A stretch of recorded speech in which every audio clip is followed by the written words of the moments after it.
media theory seminars that we do as a part of the Snelgrove-McKerracher Synthesis here at Theory Underground. This has been going on in the background behind the paywall now for over a year.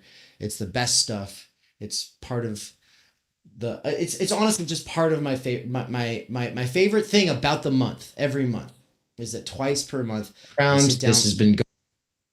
sit down with Anne and we brainstorm what we're doing, and then later like this morning we sit at the coffee shop and we put all of our notes together and we talk about it. It's just like mind meld awesomeness. We love it.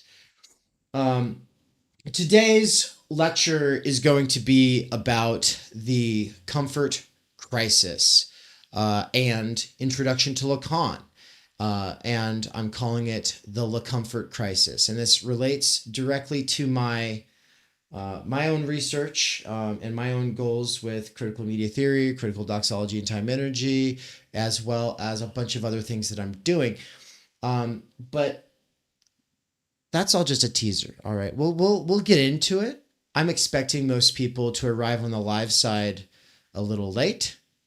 Usually it takes a little bit for people to show up. And I want to touch base with the people who are actually here behind the scenes. Folks who are here in the Zoom call, you're not on stream, like they can't see you. If you were to talk, they could hear you. But we'll bring you all in at certain points in today's lecture. And then after the public portion of this is over, we'll have a behind the scenes sort of discussion between myself and Anne, where we elaborate on some of this stuff and relate it more to our projects. And we'll open that up to discussion with everybody who's here, you, the monthly membership at Theory Underground. So we'll do like an hour and a half to 2 hours live to get through the meat of it. And then we'll go behind the scenes after that. But I'm going to go behind the scenes right now and touch base with everybody. And before I step away, I'll just tell you all that the thing I've got to do here is play a special PSA. I'm going to play a special ad, a commercial by our sponsors, aka us. We'll be right back. The program will resume shortly, right after this DIY commercial that is not for any sponsor other than ourselves. Thank you for watching. Whether we are already fully in the grip of the techno-capital AI singularity or not, we likely feel as though there's not much we can do. As allies of future generations, we aren't giving up so easily. To quote the author of Manifesto, the Mad Farmer Liberation Front, we wake in the night at the least sound in fear of what our life and our children's lives may be. This fear is not new. The question of technology, media, and institutions became unavoidable in the 20th century. Yet when we think of institutions, the most radical critiques people have encountered came from either Michel Foucault or Jürgen Habermas.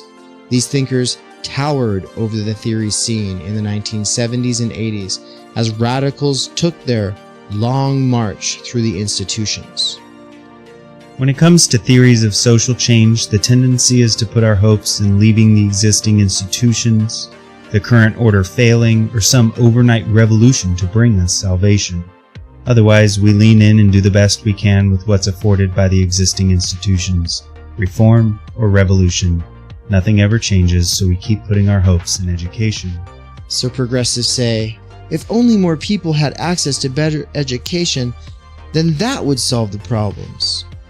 But they have not thought seriously enough about the nature of our institutions, or this thing called education that they offer. The most radical critiques of schooling that teachers encounter issue from Paulo Freire, Bell Hooks, and Henry Giraud, but none of these ever got to the root of institutions themselves. The theorist who did this was Ivan Illich. Gaining brief stardom in the 70s, Ivan Illich was the father of the deschooling movement, inspiring hundreds of radical schools and generations of homeschooling parents. But this characterization of his work as the anti-school guy was his ultimate demise, for that only takes account of a surface level of his work. Illich was immediately misunderstood and quickly abandoned. The issue goes far beyond schools. We spend our entire lives mediated through institutions that totalize, instrumentalize, and reduce humans, all of our possibilities, to something predictable, calculable, and exchangeable, easy to control. The interests of state and capital here overlap entirely. Our desires are thus turned into commodities and our time energy into labor power. Illich doesn't stop here, though, for institutions are not the whole picture. When people think of schooling today, they think of studying for exams, not learning for the sake of learning.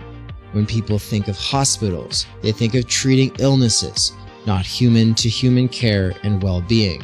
When people think of transportation, they think of speed and efficiency, not the possibility of sustained, regular, and meaningful connections. When people think of reading, they think of collecting information, not lingering with an idea. The move from schooling to schole requires serious inquiry into the conditions of possibility for this mode. I'm calling for a sincere and earnest revival of Illich.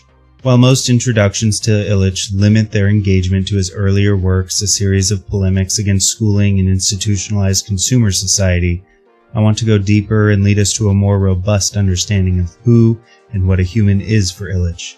With his help, we will reopen the question of what we are, what we can be, and the types of lives we are willing to give our time and energy to bring into being, if there are to be humans in the future.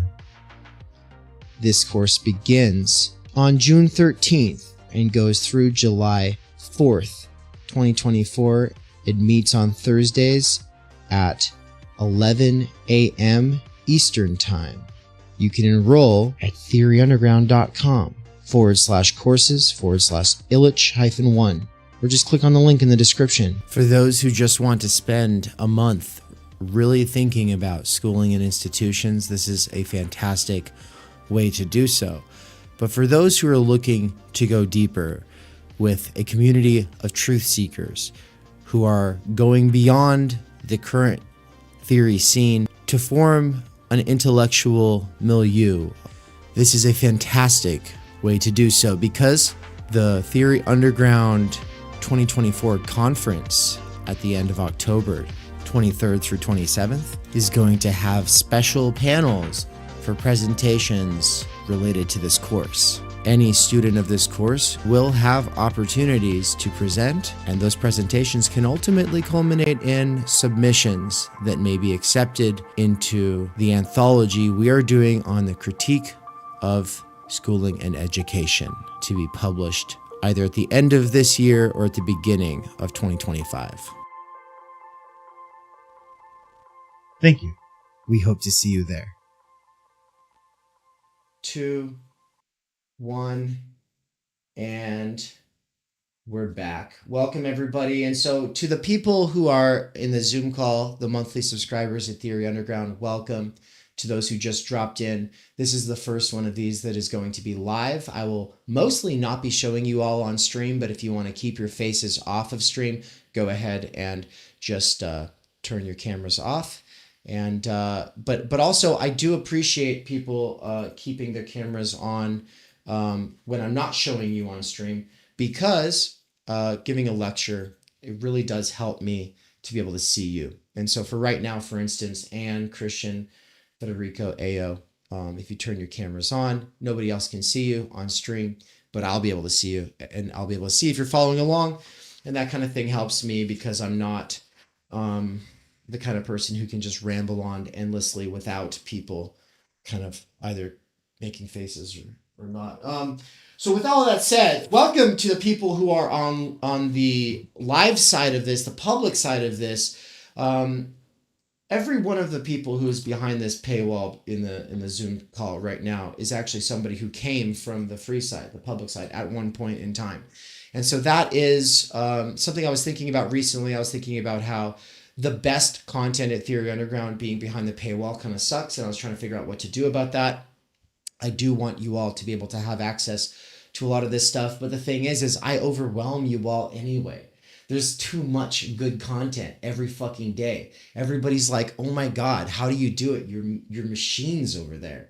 And it's like, yes, we are. but I know it's too much. It's too much to keep up with.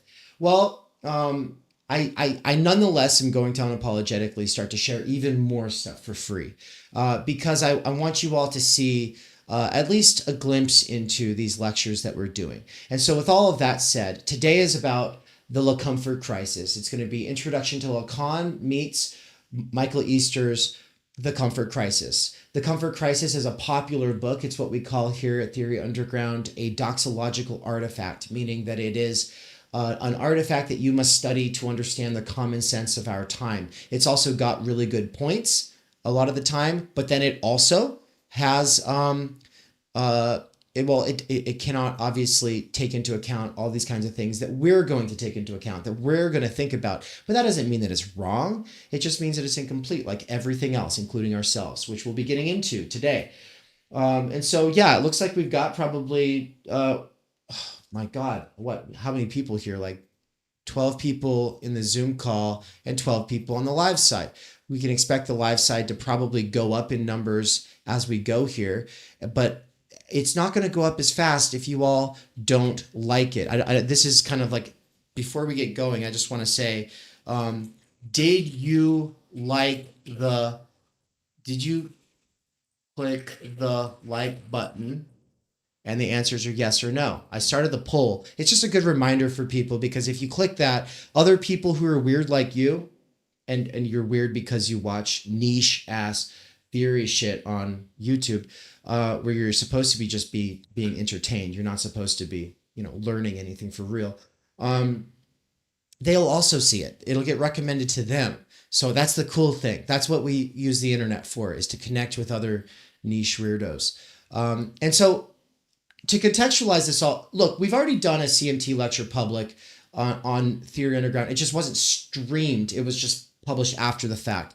And that was the one where I introduced the concept of the post-class fractured mass. And I talked about Baudrillard. And this year, we also did one where I went into Introduction to Being in Time. It was a single lecture on being in time. I don't usually do that kind of thing, right? That's a huge undertaking. Well, today is similar in that it's this Introduction to Lacan. And so I think I've said everything I need to say. We're going to get to it. I'm going to push the button here. My computer might be freezing up a little bit, everybody. You might be actually seeing some lag from me on my camera. It might not just be you, Kiran. So if that's the case, my apologies. I'm just going to go for it anyways.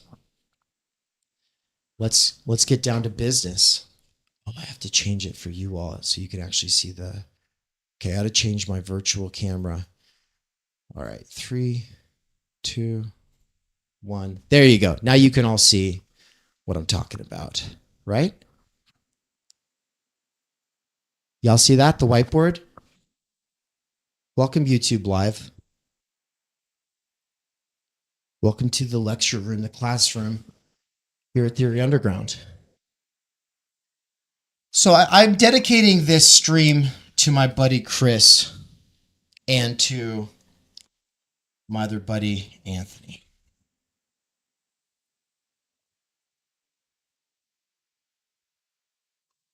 The significance of dedicating this to Chris and Anthony is that neither one of them are into theory, right? Or at least when I say into it, like, well, they're into big ideas, but they're not like academically trained. They're not like super in this discourse of continental philosophy that I've been into now for over 10 years. And this is a world, this continental philosophy world thing. This is a world that is very hard to get into. It requires a shit ton of time and energy. It requires, I'm going to go off camera here for a second because I got to pull something up. But I think everybody here knows that this is not easy to get into, and it kind of takes weird circumstances to be here in the first place. And so then there's always this question of like, well, what do I do with it? Because I care about telling the people in my life back home, like what kind of shit that it is that I'm into. And so today's interesting because it's an introduction to Lacan, and most of my online friends are more into Lacan than I am. But at the same time, like, I fucking love Lacan for certain reasons. And then I also kind of don't like Lacan for other reasons. But I also lack the qualifications to really voice my criticisms or to really do anything with it. But the reason I kind of feel like it's okay for me to talk about this is because as far as qualifications go, it seems like the people with the most qualifications a lot of the time are almost not really able to talk about these concepts because they're so in this discourse and these communities that they're kind of more afraid of saying the wrong thing. And I'm just going to be very upfront and say out the gate, I will say the wrong things.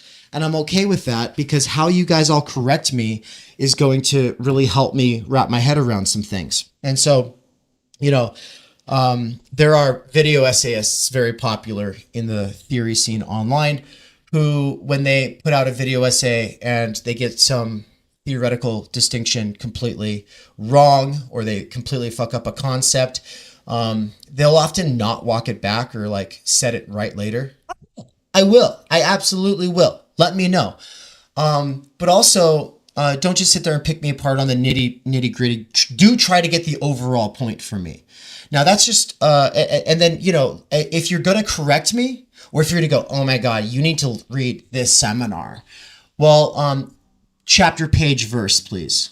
Don't just come at me telling me I'm wrong. I want you to show me exactly where and how you know. All right.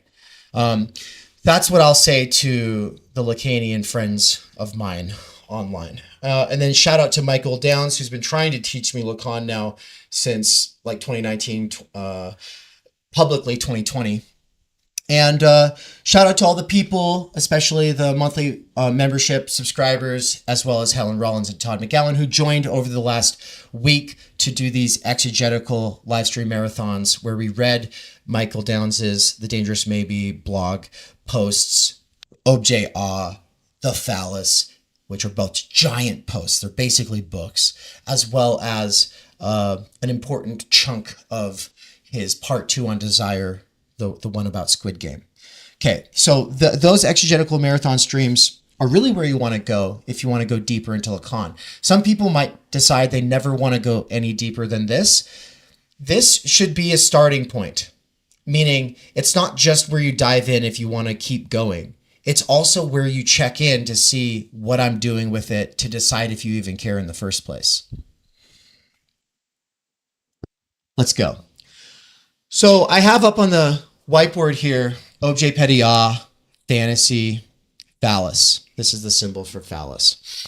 And it was just kind of from the other day. Now I'm going to go ahead and erase it. It'll all end up back on there soon. Let's just do a quick little who is Lacan? So Lacan is the 20th century's most important psychoanalyst to theorists. I'm not going to say he's the most important psychoanalyst to psychoanalysis. I don't really know. I don't really know. You know, maybe Melanie Klein is more important or so. I don't know. I don't know anything about this.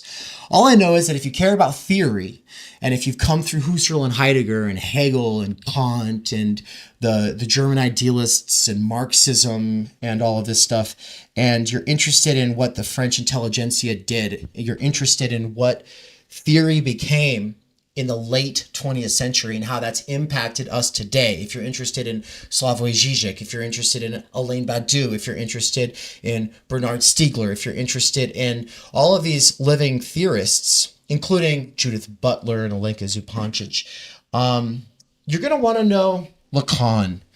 And so, you at least need some basics. And so I'll give you a quick rundown, assuming you've never heard this name before. Lacan. Why does he matter? Well, he matters in the same way that Freud matters. Lacan is the return to Freud, right? It starts with Lacan and it goes back to Freud. And then what I'm going to bring into this is I'm going to say, yes, but it's not a return in a strict sense. People will often point out that it's a return to Freud that kind of salvages Freud using semiotics. So semiotics. We'll explain what that is in a minute. Semiotics, which is basically, let's just think in loose terms, language, right? So language. But it's not just that.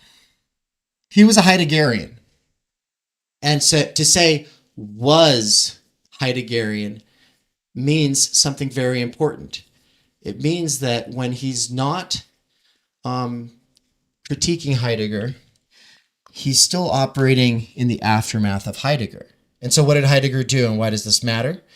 Heidegger deconstructed modernity and the subject. Lacan is a return to the subject, but he wouldn't have to return to the subject if it wasn't for the fact that the subject had been deconstructed by Heidegger. And so why did the subject need to be deconstructed? I'll just say a couple things on this because now I'm speaking to too many audiences. I mean, the people in the back here have had access to the Heidegger course, or at least to the Introduction to Being and Time lecture that I did a couple months ago. And so what I'll say to the people on the live side is, if you really want access to that lecture, where I try to give you everything important in being and time and show you how it all fits together at a glance, obviously that's never sufficient and I am cheapening it in a sort of sense, but it's an introduction. If you want access to that introduction, which is not public, just message me. You can email me at hello.theoryunderground@gmail.com. You can message any one of the monthly subscribers at Theory Underground and ask them for the link. Like if you know somebody who knows someone who has the link, get the link, but you can always just reach out to me and I'll give it to you. With that said, the Cartesian subject is the subject of modernity. The Cartesian subject. Cartesian means Descartian, right? Cartesian means Descartian. Who's Descartes? Descartes is the father of modern philosophy. He's the one who said, I think, therefore I am. He's the one who wrote the Meditations and the Discourse on Method, as well as a bunch of very important work on math and science and philosophy that forever changed the game. He was a Frenchman, and he had a huge impact on British and German philosophy over the last several hundred years. And his subject is a subject that starts from a place of radical doubt, because he was writing in a time of radical doubt. And the point was, they were looking for strong philosophical foundations for belief. So it's like, I don't know, metaphysics today is usually just like, dude, we're all one, and you're all reflections of my mind, and we're all breathing the breath of God, man. And, we astral project when we dream, and we can actually go there when we're awake if we smoke DMT. And like, that's what metaphysics often is today, which is fine. It's very big ideas. It's very interesting, but it's not this radical doubt that Descartes brings to the table. He sits down at the table that's cluttered up by all of our assumptions in life, and then he fucking clears it all off and says, what's the only thing that I can be absolutely certain of?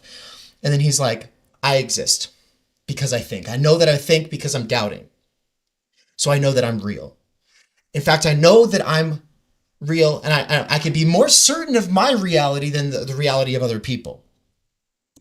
And so then philosophers from there, moving into even more insane levels of skepticism through people like David Hume, are always in search of some kind of like strong grounds. But Heidegger comes along and says like, yeah, you guys aren't going to get those strong grounds that you want to base your philosophy upon when you're building back from this place of radical doubt where you cleared the table of all assumptions, because it turns out a lot of the assumptions that you cleared away can't be brought back in this logical positivistic fashion. They're just givens. They are just givens, and they're irreducible givens because they come before language, they come before questioning, they come before any of this other stuff, and so you can't bring them back later. And so those givens, That's what you would want to go back to that lecture for. If you haven't seen it, then get on it. But basically, those givens are the givens of worldhood itself. And worldhood, so I'm going to do this little thing where I do subject. This is like the Cartesian subject. This is the I, subject, versus object. And then I'll just do things. Okay. This is like the sort of binary people are always thinking within without even realizing it. And Heidegger thinks that this is a product of worldhood shattering. So worldhood is the thing that we are immersed in and that gives life meaning prior to the breakdown, the fracturing of all of the interrelated givens, the givens that are on the table that got swept aside by Descartes and the rest of modern philosophy. And those givens include things like the fact that you irreducibly care, and that part of the reason that you care is because time is not infinite or mathematical, but time is for you fundamentally finite. And we'll get a little into this when she's talking about the comfort crisis.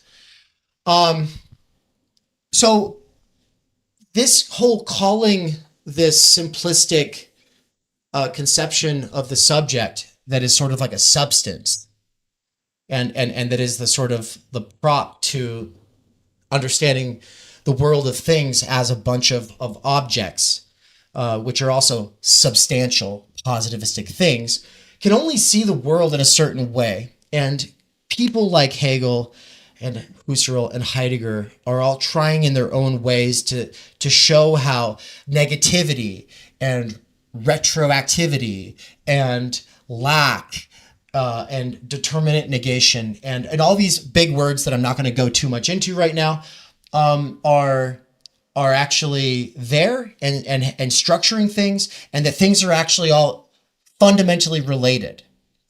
Okay, now the relatedness of these things, it's one thing to say, oh, well, I am part of you and we're all part of this, and without the environment and nature giving us all of these things, we wouldn't exist. You're still assuming this separation, even though you are drawing connections. And part of the move through Heidegger is to realize that worldhood, this thing that comes before the separation between you and things or you and others, is held together. It's held together by concern. And concern is, so on the one side, it's tied up with, let's just say, goals like survival and success. And on the other side, tools, or what he would call equipmental totalities. Okay.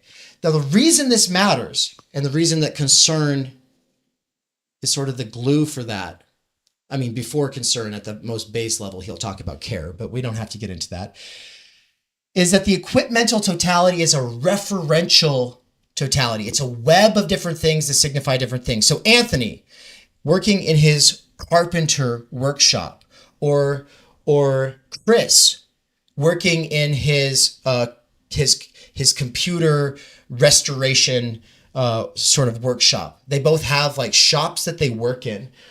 Their world, in terms of the world that they have as fathers, the world that they have as craftsmen, the world that they have as people who are building things. Well, it's all held together by the fact that they care about survival and that they care about success.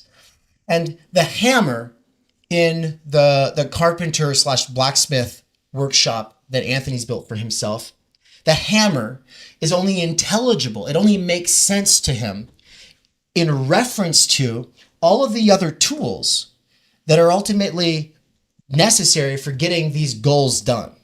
And these goals only matter in reference to survival and success, which ultimately is beyond him.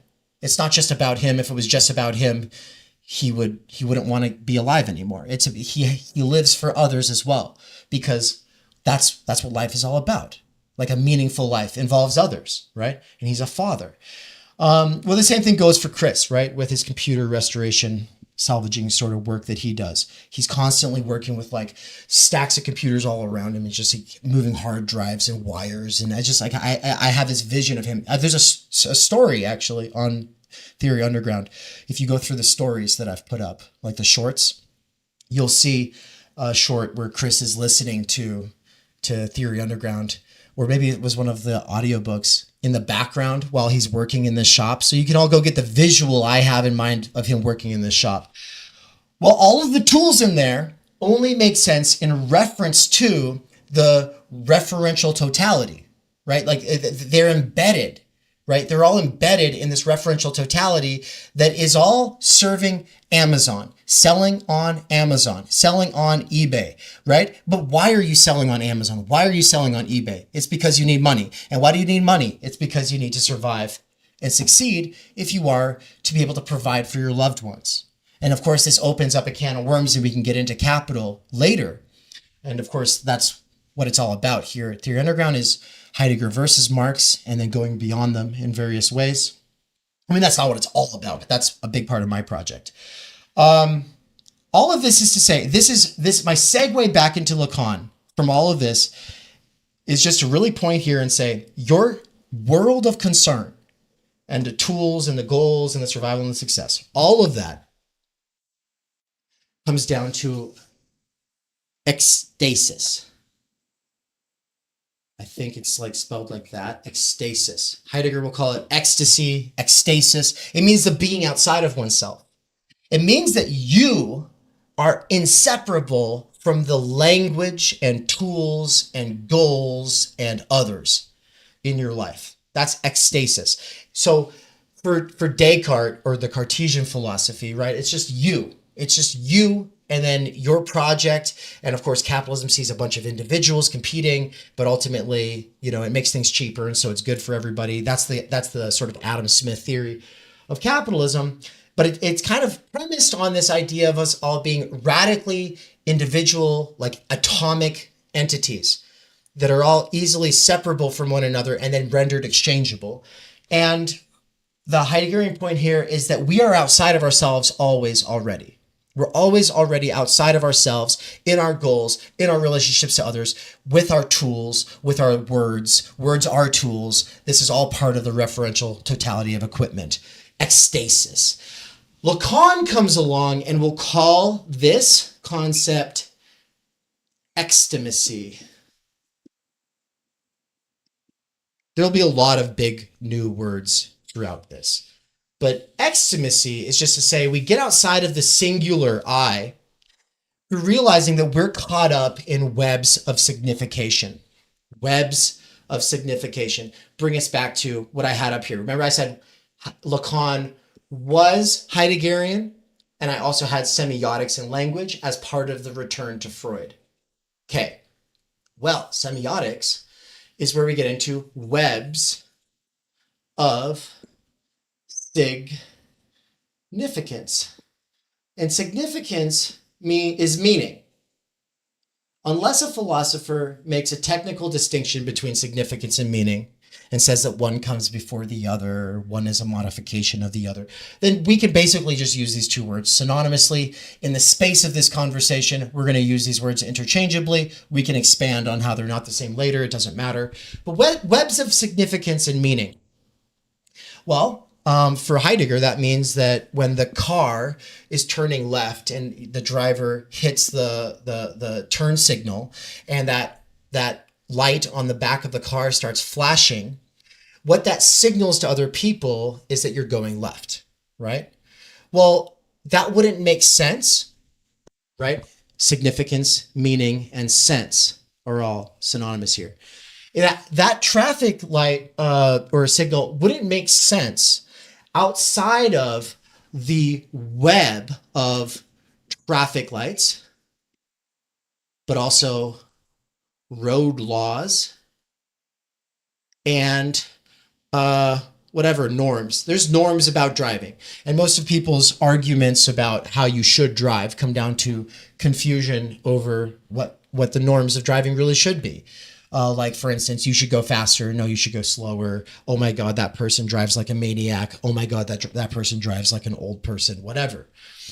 We'll come back to road rage with Jouissance later and death drive. But for now, it's just hearing stuff out the window. I'm going to close that window. Hold on. Okay, there we go. Traffic lights, road laws, and norms are also part of the referential totality, which is symbolic. But of course, it's also part of the perceptive reality. Like we see things. We see the stoplight. That's not symbolic. It's like we actually see it. It's in our perception, right? And if you don't comply with the symbolic and perceptive web of significance that it requires that you have to navigate if you want to get anywhere, then the chances are you'll die. If you don't comply, eventually there'll be hell to pay. Well, this is kind of where we could talk about the imaginary, the symbolic, and the real. I'm going to introduce these concepts now. We'll come back to them later. And so I basically want to just point out that when I'm talking about the traffic light system, about the laws, well, the laws are in the symbolic. The laws involve thou shalt not. Thou shalt. I mean, really, thou shalt. Thou shalt not, thou shalt. So there you go. Thou shalt drive a certain range within the speed limit. Thou shalt stop at the red light. And then when I was writing perception, like you have to be able to see the road signs. You have to be able to see the traffic lights. And well, that belongs to perception, right? Well, the perception is what gets translated as the imaginary. And I hate this translation. I hate it because we're talking about the perceptual. But it does include fantasy. Right? It does include fantasy. It does include daydreaming. It doesn't involve dreams. It does, because those are images too. But basically, when you think of the imaginary, you should be thinking of like the image root of imaginary. So image-ishness, imagesness. These aren't good words. So we say imaginary. But then people think that it's not real. And it's like, well, this is part of the imaginary. This table, that lectern, this whiteboard, it's all part of the imaginary. Well, it's also part of reality. Yes, well, reality is the thing for Lacan that exists between the imaginary and the symbolic. Reality is over here. But then what's the real? Why is the real outside of reality? Well, I mean, Heidegger does this in chapter 6 of division 1 of Being and Time. And I don't know how Lacan actually deviates from what Heidegger does in chapter 6 of division 1 of Being and Time. And I don't want to explain chapters 1 through 5 of division 1 of Being and Time right now. And so it's a bunch of cans of worms I don't want to get into. Let's just accept the fact that Heidegger makes a distinction between real and reality. And then Lacan does something else with that distinction. And I'm not sure how those things relate because I'm not sure how he is post-Heideggerian. I don't know what he assumes from Heidegger versus what he disavows. That's the subject of a fat book somebody hasn't written that I look forward to reading someday. For now, Lacan says that the real is that which cannot be symbolized. And I think that means it includes things like trauma and death. And then if we're going to be all Baudrillardian and base as fuck, I think we'd add class war into there. But I mean, of course, we can symbolize death. We can symbolize trauma. We can symbolize class war. We can symbolize them by writing the words that point at those phenomena. But the point is that the word is the murder of the thing. The word is a reduction, a totalization, to talk like Levinas. The word is not capable of actually dealing with the phenomenon. Death and trauma are beyond language. We try to put them into language so that we have some control over them. But in reality, We have no control over them. They are just these things that exist that haunt our daily existence. And we kind of find comfort in the things of perception. We find comfort in the webs of significance and meaning. We find comfort even in the things that scare us. We find comfort even from the things that we're afraid of. Why? Well, because those we can see. Those we can symbolically place within the overall system of hierarchies that we live in. Like, the real, though, escapes that. Now, I'm being a little, philosophical about this. The reason this matters for Lacan is different than why it matters to me. For Lacan, the reason he wants to think about the real not being part of the imaginary and the symbolic has a lot more to do with his practice as a clinician, but also as a pedagogue, which is to say, a teacher. As a teacher, he has a vested interest in conveying to other clinicians how to act inside of the clinic. So, clinic, that's the first goal because he is an analyst, which means he's trying to help people. And then finally, clinicians. So he's got to train other analysts. And other analysts are flawed human beings. And part of being flawed human beings means that we symbolize the human like this. And for those who don't have eyes on the screen, I'm drawing the money symbol, an S with a bar through it, a line through it. That means that it's not just that we're flawed like, oh, we're sinners. No, it goes way beyond that. We're flawed because we don't know everything. And the things that we think that we want, we constantly undermine. And we'll get into all that in a minute.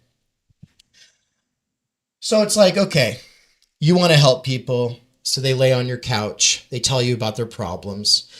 Well, why are they telling you about their problems? They're telling you about their problems because of this thing called transference. They believe that you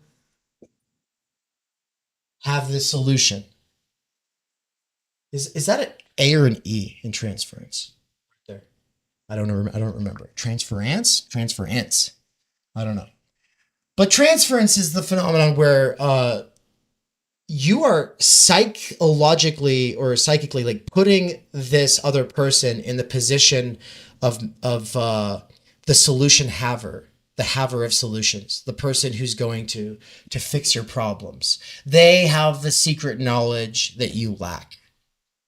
Now, most people who get you to start paying them on a routine basis will be quite happy with that situation and go, yeah, that's right. Keep telling me about your problems and I'll work with you. Okay, it's an E. Okay, I'll fix it. Transference. Yeah, keep paying me your money. I'll be your best friend and guru. I'll help you understand all of your problems and what to do about it. Lacan comes along and says, that is exploitative and deceptive. You're misleading people. It's irresponsible. This is bullshit.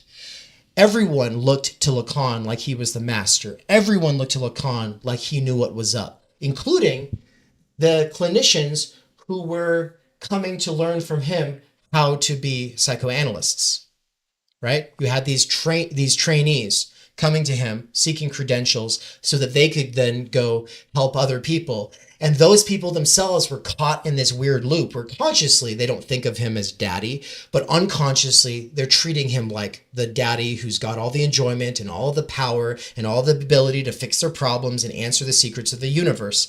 And Lacan's over here like, I don't have the solutions. And actually, neither do you guys. And if you guys are going to go through this ritualistic process with me and then leave and then go help other people thinking that you are now like me, you got the solutions for them, well, you're just going to fuck them up worse, right?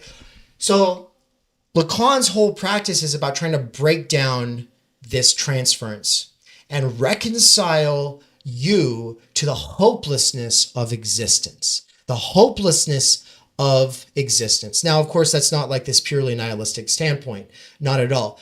It's to say it's hopelessness in the sense of giving up any hope in the idea of perfection and in anybody being perfect or having a monopoly on perfection. Perfection is bullshit. But you can consciously realize that. I know everybody's like, I'm a perfectionist. I know it's stupid, but I still am. And it's like, yeah, you are. Of course you are. Everyone is. What can we possibly do about it? Lacan says, well, people have to burn out on it, but in a way that reconciles them to the unsatisfactory nature of existence. So we want dissatisfaction.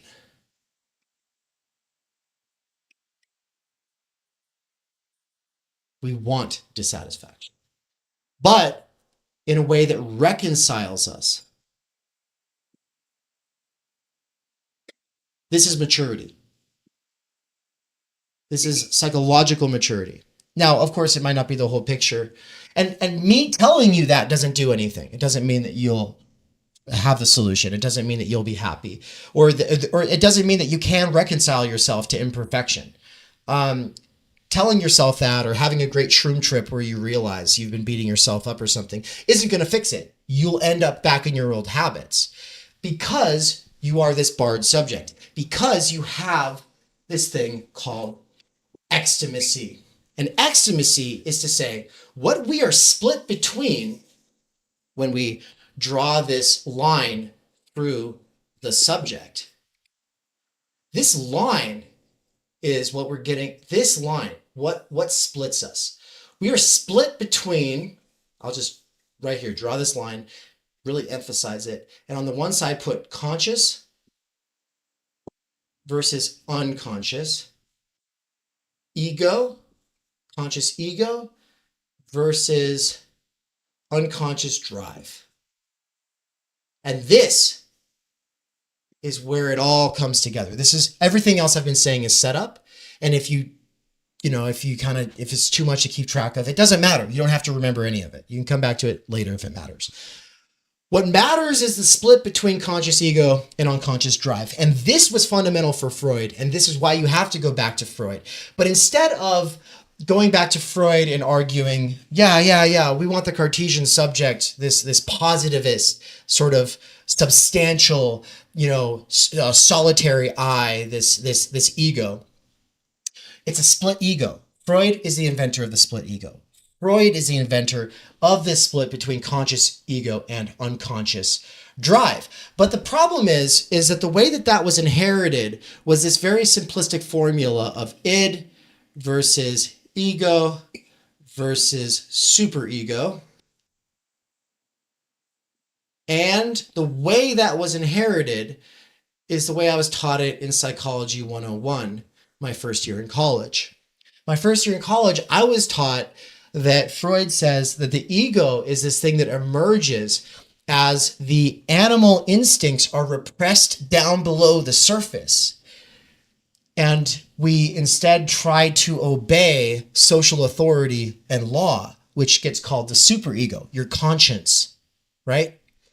That's how it's often talked about. And the way that's inherited in the United States is in a way that emphasizes the solution to problems is coming to terms with the solution to problems and / suffering is ego good now, which would be like harmony, balance, self-esteem, right?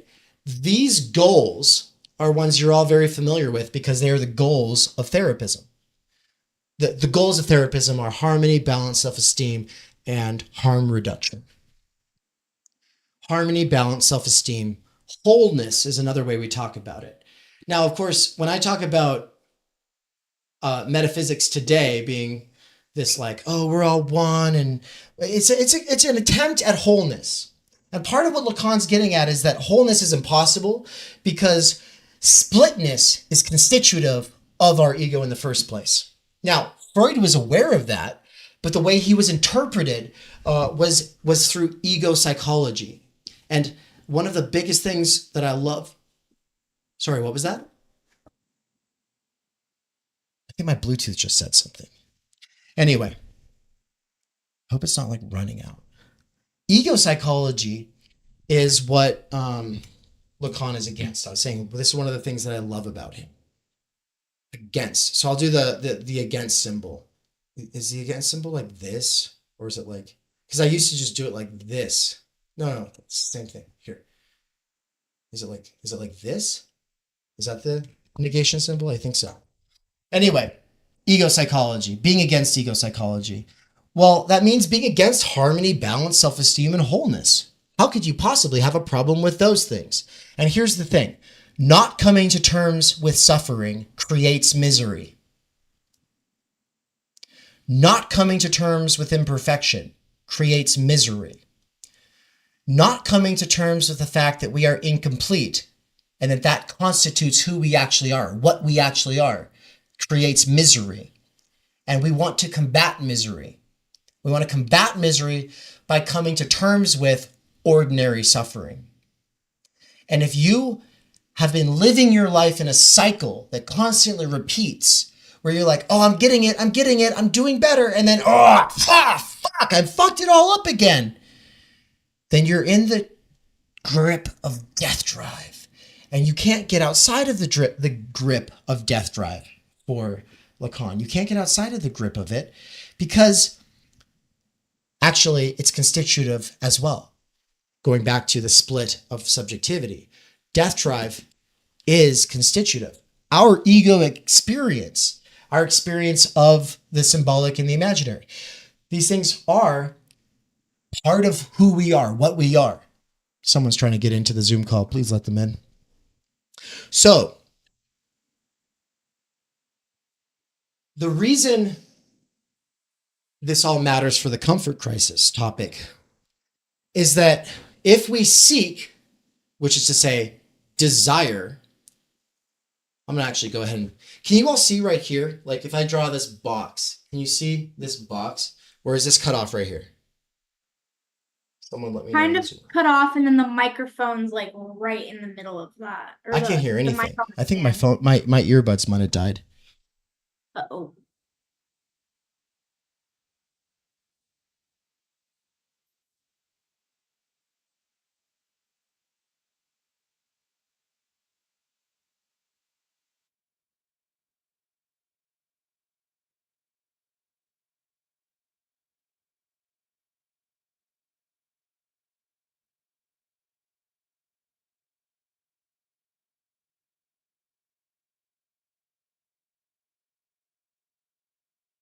Now we can't hear you. I don't know if you can hear us. We can't hear you.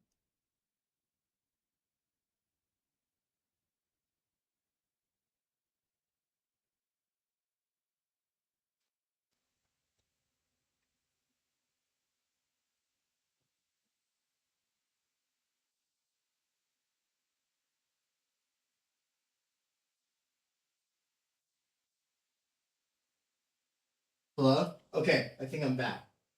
You guys-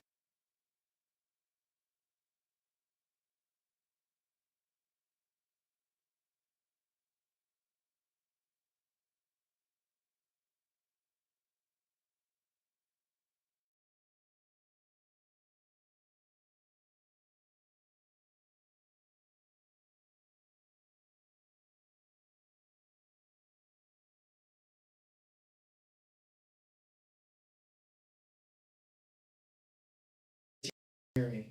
Hello? Now you can hear me. Now I'm back. Say something to me.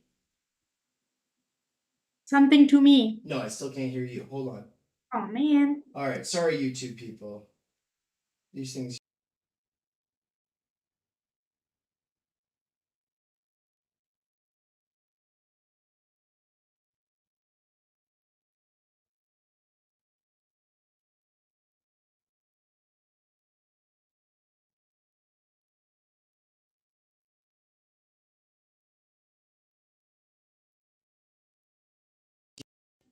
All right. This is so ridiculous. I don't want to keep doing this, but my computer is being a piece of shit. I can continue this lecture.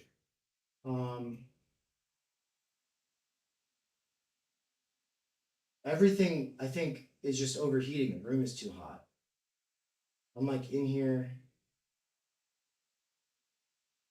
I need a fucking air conditioner. Air conditioning unit, probably. What's going on? Are you serious? All right, but you guys can hear me right now? Okay, well, if you can hear me, I just can't hear you.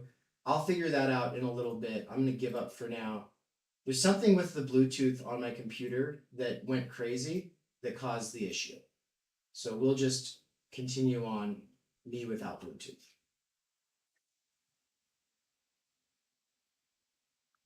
Which means that your guys' engagement in the live chat is really important. So everybody in the Zoom call, make sure to pull up the live chat and engage on that side, because that's the only chat that I have eyeballs on. I can't see the Zoom chat and I can't hear you guys through Bluetooth. So just engage on that, engage in there, and that way Bogdan Arden will not be alone. Because Bogdan has been in the chat for a while, but how about you all pop in there with that person and Philip. What's up, Philip? Good to see you. I don't know if you're still there, but what's up? Okay. I'm just going to kind of try to simplify this as much as possible here. Yeah? Thank you. Good call. Okay. Anne said, I haven't switched back the camera on the Zoom side, so there you go. Boom. Too many buttons, too many things. I need my own production guy to help me with everything. I need to split myself into like 6 other people, and then I'll be happy, and then I'll have completeness, and then everything will be perfect, right? And so what is that dynamic? I basically want to get to that. I want to talk about the distinction between your conscious ego, which desires, and your unconscious drive that needs jouissance, which is always a partial thing. You get your jouissance in little bits and pieces here and there. And this is one of those words that cannot be translated. Todd McGowan translates it into enjoyment because he hates jargon, and we love him because he hates jargon. We love him because, as far as Lacanians go, he does everything he can to not, use impenetrable terms, right?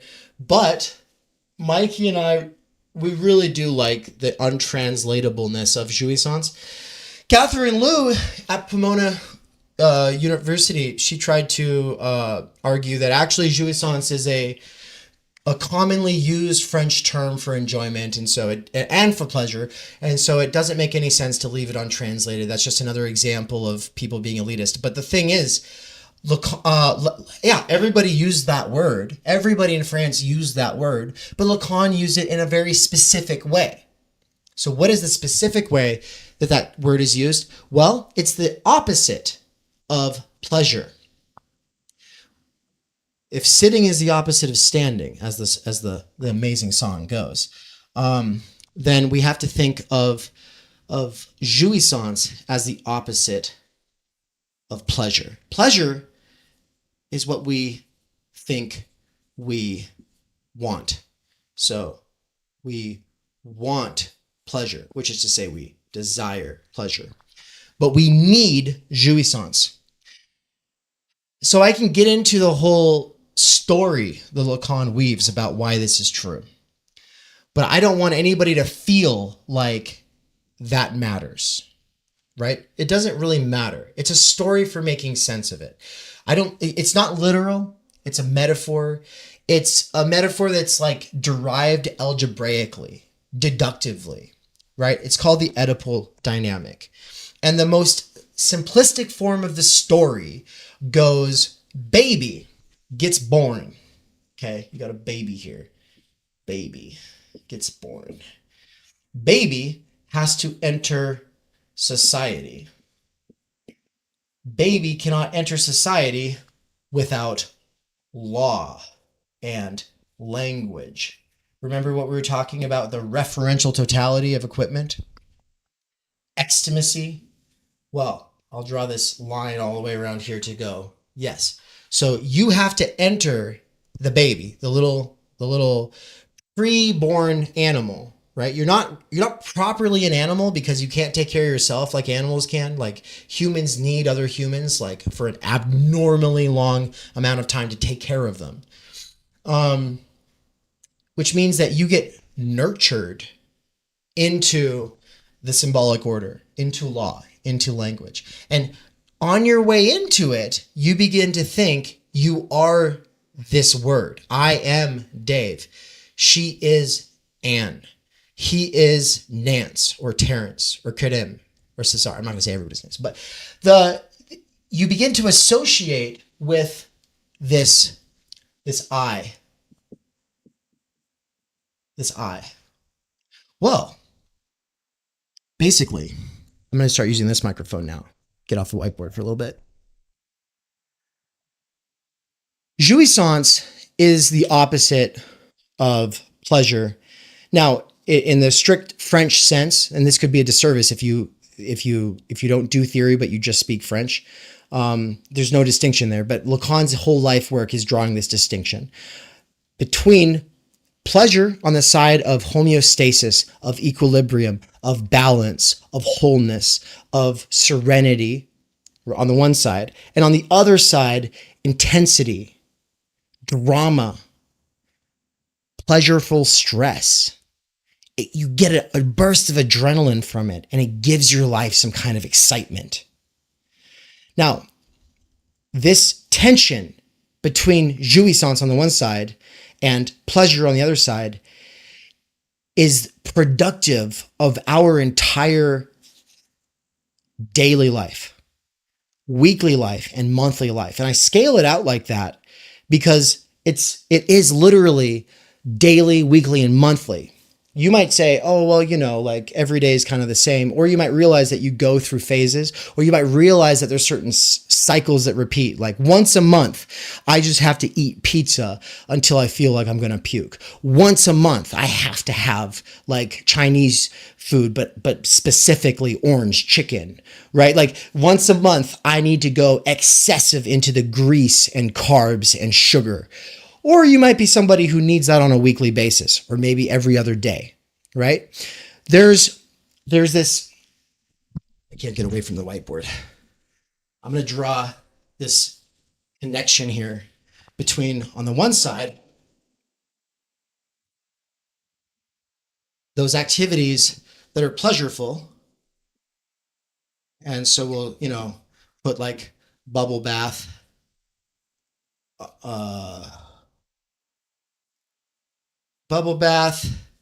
walk on beach, hammock,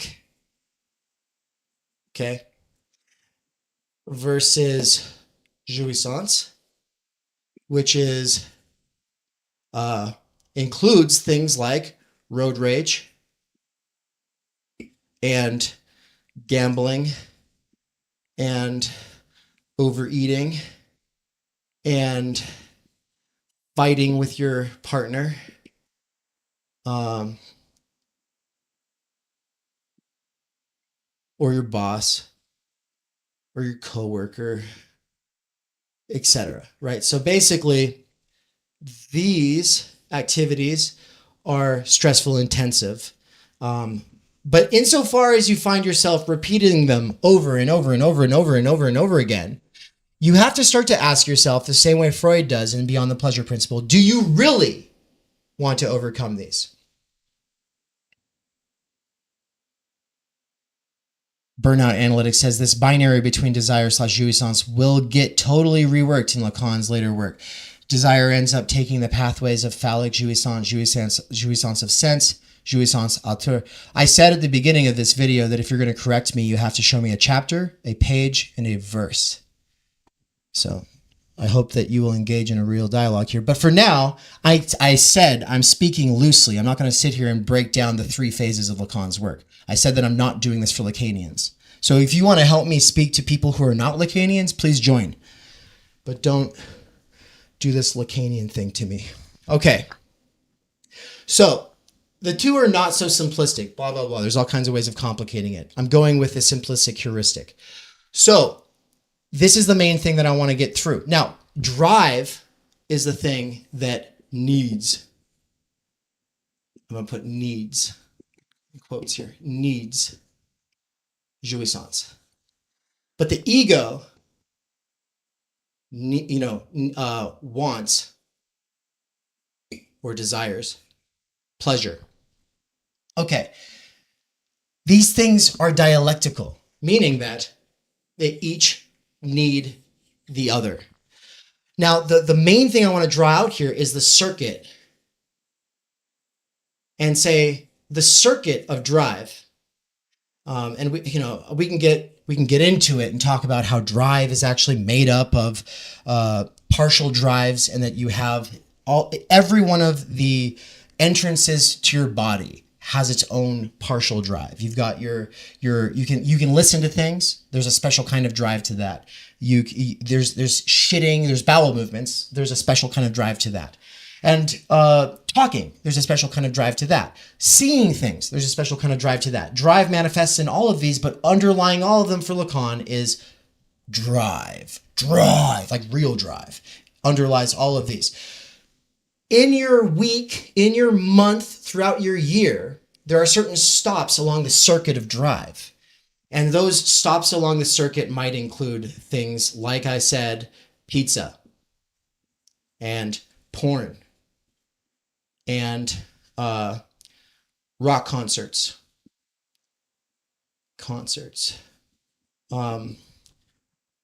regrettable tweets. Okay. Meaning that, you find like homeostasis, which is to say, pleasure, somewhere between these moments of intensity. You have these intense moments that come up and disrupt everything, and then somewhere in the aftermath of that, you can achieve pleasure.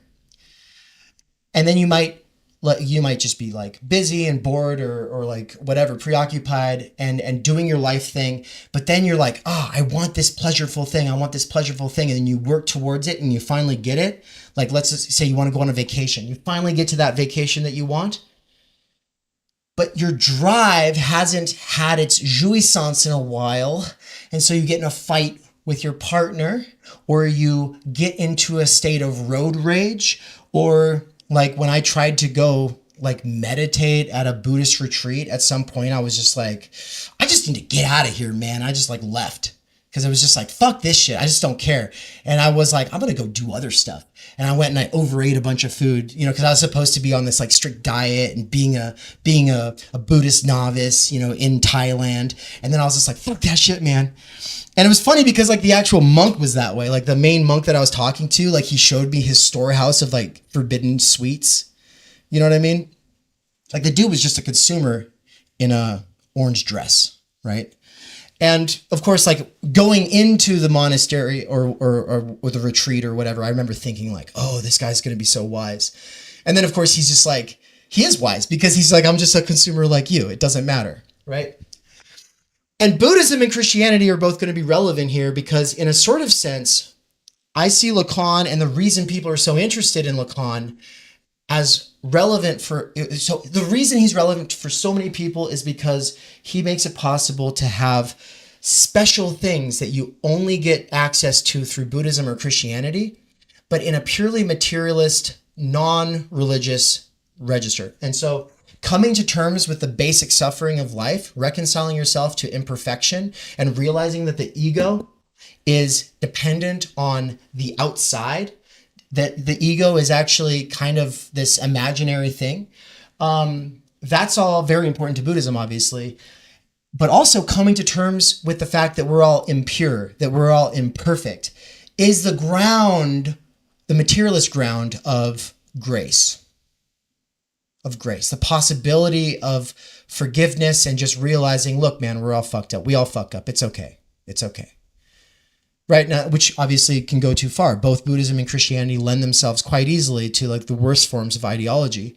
But also there's something about coming to terms with suffering and something about coming to terms with imperfection and impurity that matters. It is through Lacanian psychoanalysis that the world of theory is able to sublate these core tenets of East and West. Now, it's more complicated than that. Everyone will complicate it. That's okay. But the basic point that we want to point out here is that life is a circuit. Your weekly, monthly life is a circuit of I'll do like, you know, at the porn stop on the circuit, I'll replace it with fight with you know, girlfriend / boyfriend. Or on the other side of pizza, I'll do gambling. But the point is that there's all these kinds of self-destructive activities, and what drive wants is to undermine.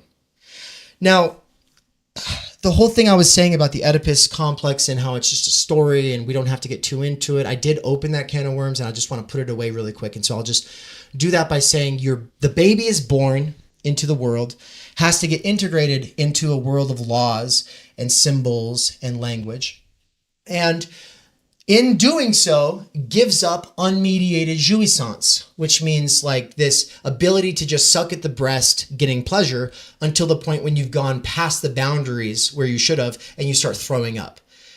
There's just pure pleasure and jouissance in that experience. And the baby cannot do that forever.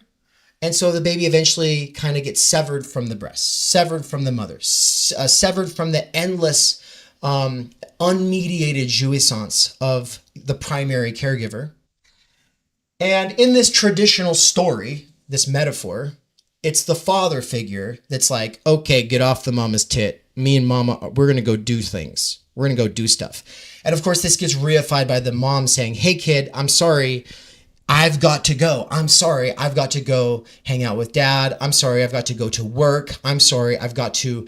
The I've got to makes the child realize there's some outside force, some outside obligation, some outside pressure, some outside thing, a gravitational force pulling mommy away. And of course, you want to be able to pull mommy back when you want her, and then you want to be able to throw her away when you don't want her.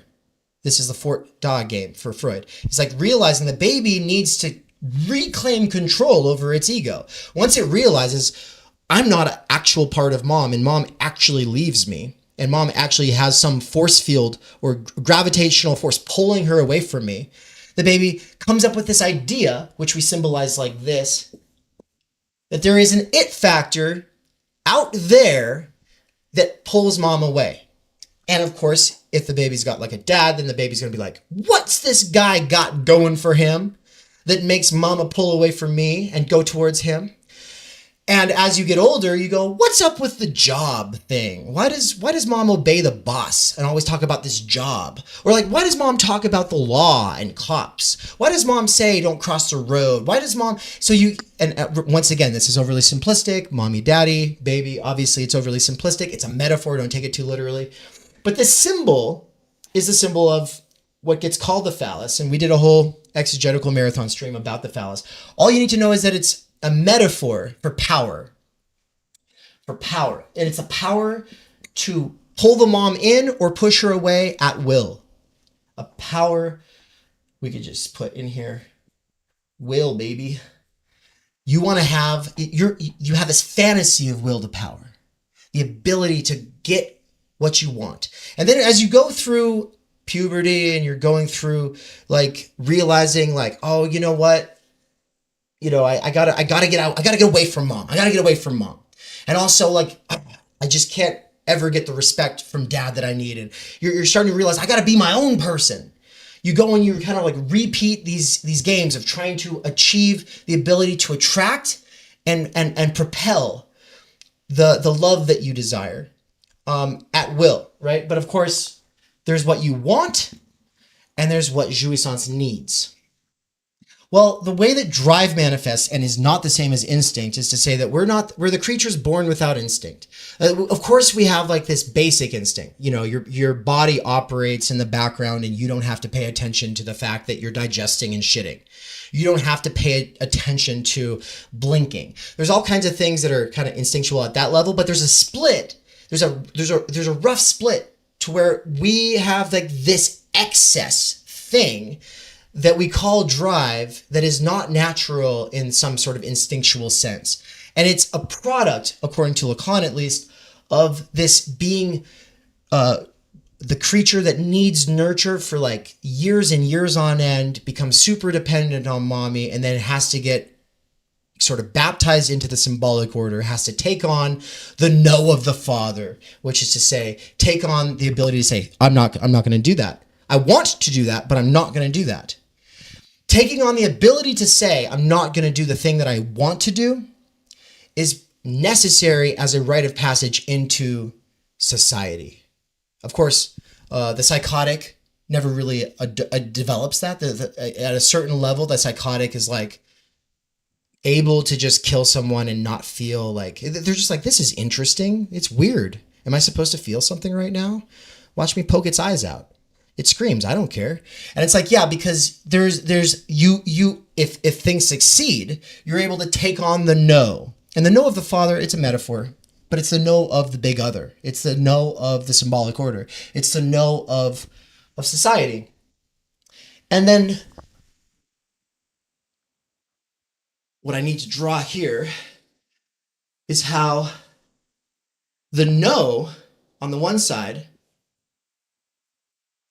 is juxtaposed to the do of transgressing the no. Now, I just symbolize this with KX. It's completely arbitrary. Don't even think about it. But KX divides into the big other and the superego. This is one of the theoretical innovations of Lacan that is not there in Freud. This distinction between superego and big other. The superego wants enjoyment via transgression, but it also wants you to live your best life, YOLO, and don't miss out. So I'll put FOMO there as well. It wants you to enjoy. It wants you to be your best self. And over here on the side of the big other, it's saying, don't do that, don't do that, don't do that. You should study business. You should study business. You should study business. Don't go party. Don't go do this. Don't go do that. And then your inherent transgression is powered by the desire to satisfy the big other. And of course, you have like this drive to get your jouissance, transgressing. Okay. I could just go on and on into the why. And for me, it's always like this big question of like, well, so why does Lacan think that? And then there's like on the one side, well, because he really thinks that this is the case. And then on the other side, it's well, because if he can teach his clinicians to think this way, they will act a certain way, and acting that certain way will help them come to the conclusion that they're not the masters, and it will help the analysans, the patients in the room, come to the realization that they're imperfect and impure, and they just need to kind of reconcile themselves to that situation. There's all this stuff that he believes because he believes it's the actual situation, and then there's all this stuff that he says because he wants people to act a certain way in the clinical dynamic.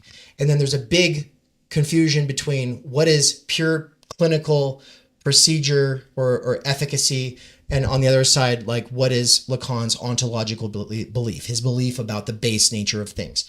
And philosophers argue about these things. I don't care a whole lot or too much because he didn't write a magnum opus that lays out his theory of how things work between these two things. And because he didn't do that, it leaves it all up to interpretation for us. So how does this all relate to the comfort crisis? Anne's about to come on and talk about the comfort crisis, and then I will bring it back on the private side of this lecture, just for the monthly supporters, I will talk about it in more detail, but the short version for now goes like this. When you believe that you can achieve perfection and purity and homeostasis, it creates misery because you're resisting the fundamental reality that life is suffering. But how does it create misery? I mean, the Stoics and the Buddhists don't give us a very good explanation. I know that's not fair. There's probably all kinds of stuff that people can send me that will change my mind on this. But as far as I understand it, and I studied Buddhism actually in the East, I did for a while at least, I can just say this is a theory of subjectivity and subjectivization, how we become humans, how we get indoctrinated into the ideology of society and how we operate to reify it.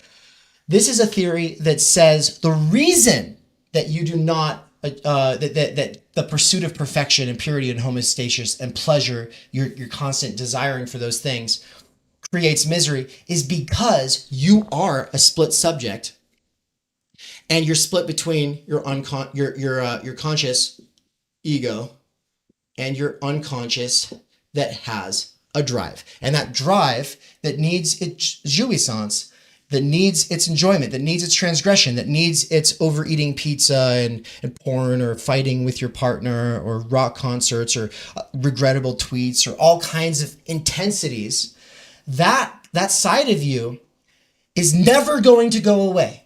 You have to come to terms with it. And by coming to terms with it, it loosens its grip a little bit. The more you lean into this pursuit of pleasure, the more your drive gets you. The more you set goals before bed, the more you sleep in.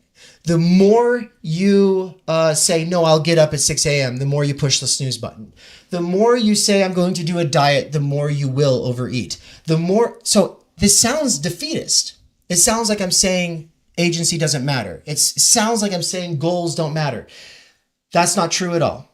It's the space between these stops on the circuit, between these intensities, where we have freedom. And then there is potentially the ability to develop new outlets for our drive. And so then I'm going to go ahead and replace. You might not be able to replace anything. But I will say, I think that a lot of us have replaced drugs. So we might still do regrettable tweets and rock concerts and fight with our partner, but we've more or less crossed out drugs and replaced it with theory. And maybe before you were able to make that transition, maybe there was 5 to 10 years where you were trying to do both. For me, it was alcohol. And my repetition cycle had it so that I always wanted to socialize with people. I wanted to have great conversations with people. But I also wanted to drink just so I could have fun and loosen up. But then I also couldn't help but drink more than I wanted to, which made it so I couldn't remember the conversations that I was having, and I ultimately made a fool of myself. Or at least I was kind of thinking maybe I did make a fool of myself. I don't know. You don't know because you don't remember exactly. It's all kind of muddled. It's all kind of foggy. Yeah, well, whatever your substance thing is, if you cannot serve two masters, you can try throughout your 20s to be the party boy and to also be a responsible thinker who has great ideas and applies rigorous, critical thinking and theory to everything. But you're not going to be able to satisfy both masters. And so that was my big realization. And I said, no, I'm going to just go full hog into theory here, or full bore, whole hog, whatever. The interesting thing, though, that I think I talk about this in the Time Energy book is that, and Mike, this is all Mikey's idea. But I also think Stiegler might be talking about something similar, according to David Powers, is that you can add other circuits along the way. There are other outlets for jouissance. And people with time energy and money, relatively speaking, relative time energy and money, have opportunities to try out all kinds of other ways of their drive getting outlet. And so what I want to say is that's where you get to choose your discomfort. You get to choose discomfort instead of having discomfort choose you. Over drinking is when discomfort chooses you. But choosing to climb a mountain is you choosing a discomfort. And of course, like insofar as drive hooks into climbing mountains, it is outside of you. It is extimate. It's part of like this whole other thing that's not actually you. And you kind of feel pushed to do it, which makes it kind of easy because your drive either hooks into it or it doesn't. I use the example of Churchill as somebody who had a shit ton of opportunities for his drive to get into all these other outlets, such as politics and history. And he went deep into politics and history and rhetoric, right? Without his drive taking off in those directions, he would have just been a drunk because he liked to drink and chew on cigars. But the fact is, because his drive was so much more in the direction of politics and history, he could just drink all night and not get drunk because his real drive in this situation was working the social situation wherever he was. But he wouldn't have had that develop if it wasn't for the elite education. And the thing about that elite education was that it provided OTM, or active leisure time, under tutelage, right? So he had relative time energy. He had talent that could get cultivated under tutelage, which we signify as T cubed, thanks to Benjamin Studebaker's lecture. He had T cubed, more or less. I'll put the relative symbol there. He had T cubed, and that expanded the circuit of his drives. But when you are a poor motherfucker, when you have no potential recognition in society, when you have no adult role models who have real conversations with you, when you just work at a gas station or at McDonald's and you don't actually see a way beyond that because you didn't do very well in school or you couldn't, your circuit of drives is going to be a lot shorter. And it's going to be just like going back to it. It's the drugs, it's the fights, it's the porn, it's the loud music. Anything to distract yourself from the fact that your life is shit. And that distraction is the need for comfort because your life is so uncomfortable. And so then that's the basic point here, is that on the side of desire, we want comfort. And on the side of drive, we need discomfort. Now, here's the thing. I was just running the RTO, the Reno Tahoe Odyssey. Anne will talk about it maybe a little bit when she talks about the comfort crisis. That was discomforting. And it didn't feel like my drive was getting any jouissance from it. But the other runners that I was running with in this relay race, they get runner's highs. You know, there's part of it that's hard for them, but their enjoyment in the sense of jouissance is clearly wrapped up in this activity.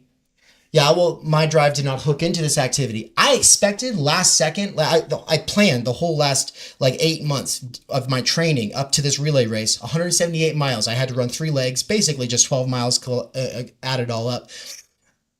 3 legs, basically 12 miles. Fucking killed me. Because my whole training, I was telling myself, oh, the adrenaline will kick in when I'm actually there on the day of the race. The adrenaline never kicked in is the problem. It never kicked in.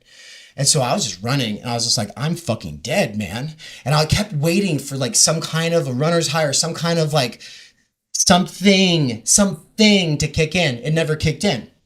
Well, guess what? I do other kinds of physical activities. My drive has hooked into other kinds of physical activities. So, that's the thing is you got to have the time to go and experiment with different activities under the tutelage of other people, with other people, because desire is desire of the other. That's one of the fundamental things here, is that this desire that you have for comfort, this desire that you have for perfection, it's not just a desire to make yourself whole. It's a desire because you want to be seen a certain way in the eyes of the big other, right? Because as a little kid, you want to do whatever it is that gives you that thing, It gives you that it factor. It gives you that power to attract and repel at will, right? You have this fantasy of will to power. And that fantasy for will to power, it kills you. Now, I will get more into this later. We're about to open it up here for Anne. She'll be coming up here in a second. Sorry, Anne, that it's so hot. I will bring the fan in here and we'll get that blowing, and so you'll be okay. But I just want to say the main thing about the LACOMFORT crisis is that if you have to work is by nature discomforting, which means that when you're off of work, that's your opportunity to recreate your labor power, to recreationally reproduce your labor power, to sort of rest up. And you do that through the consumption of entertainment. You do that through the consumption of various comforting activities that exist between the various stops on the circuit of drive, which aren't very many because you don't have the relative time energy to go and experiment and try out a whole bunch of other things. You don't get to run races and climb mountains. You got to get back to work. And so you watch Netflix, and then eventually sometime that week you overeat to the point of regretting it. And then you go back to work. And part of that is just revamping your labor power so that you can spend it in return for wages.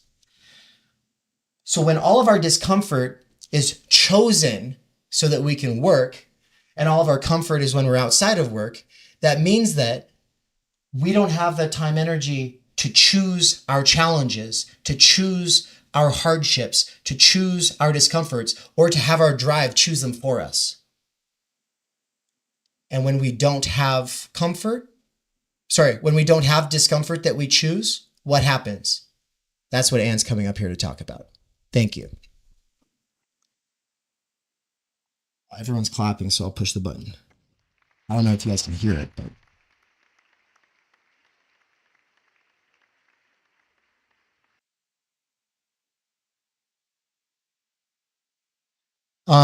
Bogdan says, guys, where do you have this one with T cubed?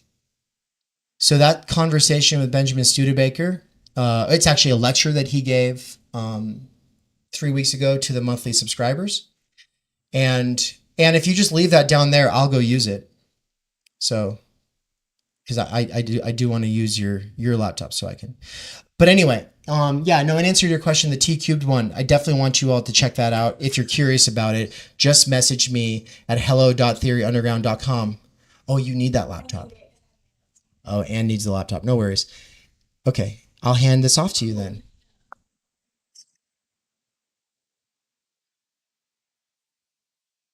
Anne's getting set up. While Anne gets set up, I'll go take a bathroom break, get some water. Yeah, everybody get some water. Take a bathroom break. She's just got to get her little tablet top here set up. I'll do a little meta thing just to say, how much of that do you actually need to know Lacan? How much of that do you actually need to know about like his biography or the history of psychoanalysis or continental philosophy? Do you need any of that stuff to have a good life? I don't know.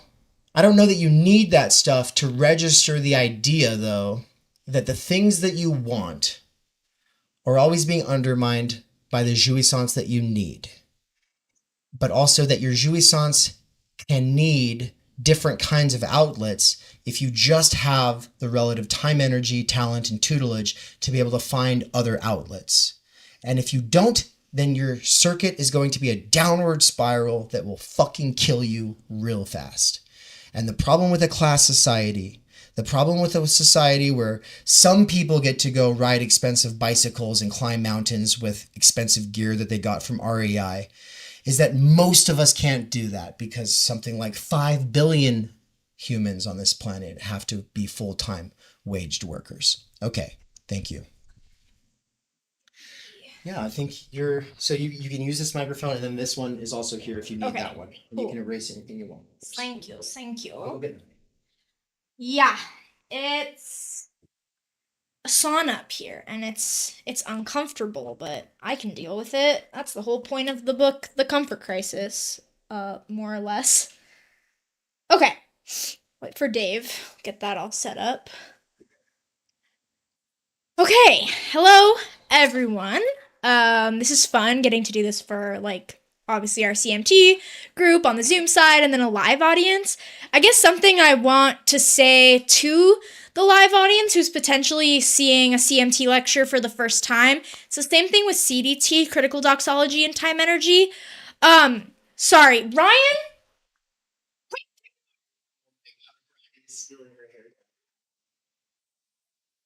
Sorry.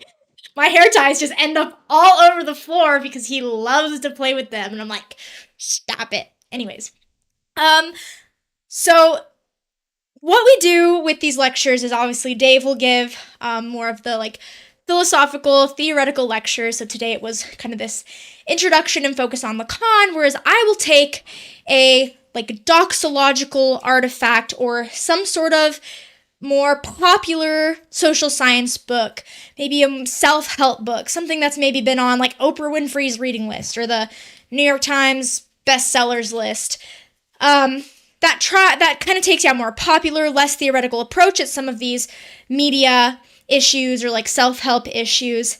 And we'll look at the text. I'll kind of talk about what arguments this author is making, and we'll obviously kind of apply our own critical eye and time energy critique to it. And I think especially like in theory circles, there can be a resistance to looking at these types of texts and taking them seriously because they don't necessarily have any sort of like Marxist or critical eye to them. It's just, oh, hey, well, how about you just use your willpower and make changes in your life? And it's like, well, as I'll get into later, that's not necessarily realistic, as Dave just said, for people who like have to work 40, 50 hours a week to make money, and then you're just like, you're exhausted afterwards. But I think something that like yesterday in our Theory Writing 101 session with Andy Ridgway is that the whole presentation that he gave was about like rhetorical listening practices in terms of when you're being presented with an argument or you're reading something, rather than always playing the doubting game, always trying to instantly be critical of something you're reading. What if, to better understand, we take it like on its own terms? We take these arguments and try to understand them and really see this perspective and where it's coming from. Then we can kind of critique it better, but also see what positives it's offering us. And so that, I think, was just a good kind of reminder, and I think that's what we're trying to do. And so sometimes I'll give this lecture like it was the Ford autobiography, and I gave some like really passionate lecture about fucking Ford, because I was, for that moment, playing almost the believing game of the text at hand, and then we can be critical. And so for now, what I'm going to do today is I just want to tell you all some of the kind of information from the comfort crisis that Michael Easter explains. We'll make some CMT connections. He does offer, his own solutions and ideas. He's not necessarily prescribing anything, but he's presenting some different worldviews and life approaches. And so, yeah, we'll just get a closer look, and then we'll be able to, Dave and I together, kind of connect back to Lacan and drive and jouissance and obviously time energy and this like critique of political economy perspective that comes into the critical media theory, that what makes it the critical part, not just media theory. But Michael Easter's book, The Comfort Crisis, is really interesting. It's a really, cool read or listen on Audible or audiobook or whatever, where he's, citing all of these studies and different things while kind of telling his own narrative about basically a month that he spent in the Arctic tundra, like backpacking essentially. So he just got flown out to the middle of nowhere in the Arctic. He was cold every single day. He had like a single pair of clothes, didn't shower or wash his hands for a month. Finally, towards the end of the hunt, as he gets to in the end of the book, they find this like herd of caribou. They, shoot, they have bows and arrows, they kill the one of the older ones, cut it apart, carry 50 pounds of caribou on their back and eat off of that towards the end of their journey. And so it's a mix between this like really interesting kind of personal narrative story and the comfort crisis. And so what is the comfort crisis? Well, we're too comfortable. Like, Easter's argument is that in Western society, our lives have just become too comfortable. Part of it is he's maybe making the argument that we choose these comfortable routes, but then another part of it is it's just simply what we are presented with.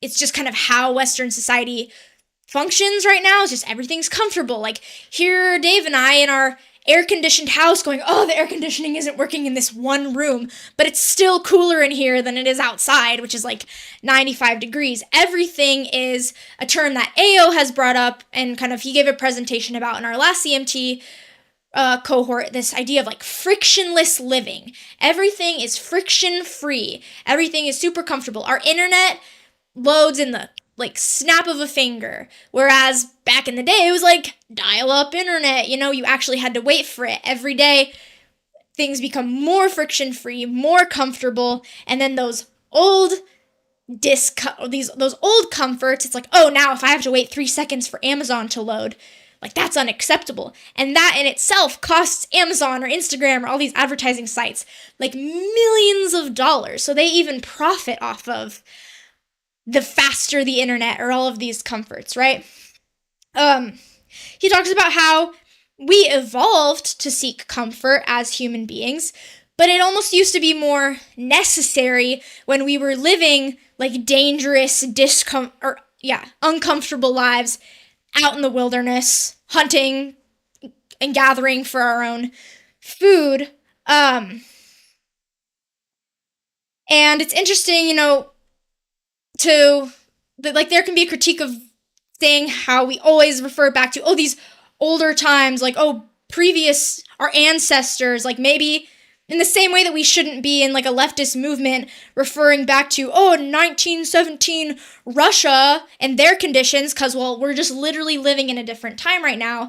And so, just this constant referral back to, our ancestors, these humans who were living in like villages and hunting and gathering, we're obviously different, but I think he uses these examples and is always referring back to this just to kind of show like how stark these changes are, and how just like our literal physical human form was built for something different than kind of what we're living right now. And I think this book really stems from kind of the fundamental question of what is the good life. And I think Easter would argue that, most like humans in Western society, especially today, aren't living it. A really great quote kind of on this from the end of chapter 3. He says that comforts and conveniences are great, but they haven't always moved the ball downfield in our most important metric, happy, healthful years, perhaps existing only in our increasingly overly comfortable, overbuilt environment, and always obeying our comfort drives has had unintended consequences and caused us to miss profound human experiences. There are conditions that humans evolved to live in and experiences we were meant to have that are no longer germane to our lives. This has undoubtedly changed us, often not for the best. So some of these kind of once in a lifetime, like unique experiences, like being able to run relay races, go on trips, travel, like all of these things that kind of get us out of our comfort zone, that are new, that are exciting, that keep us on our toes. We simply aren't having the chance for that anymore.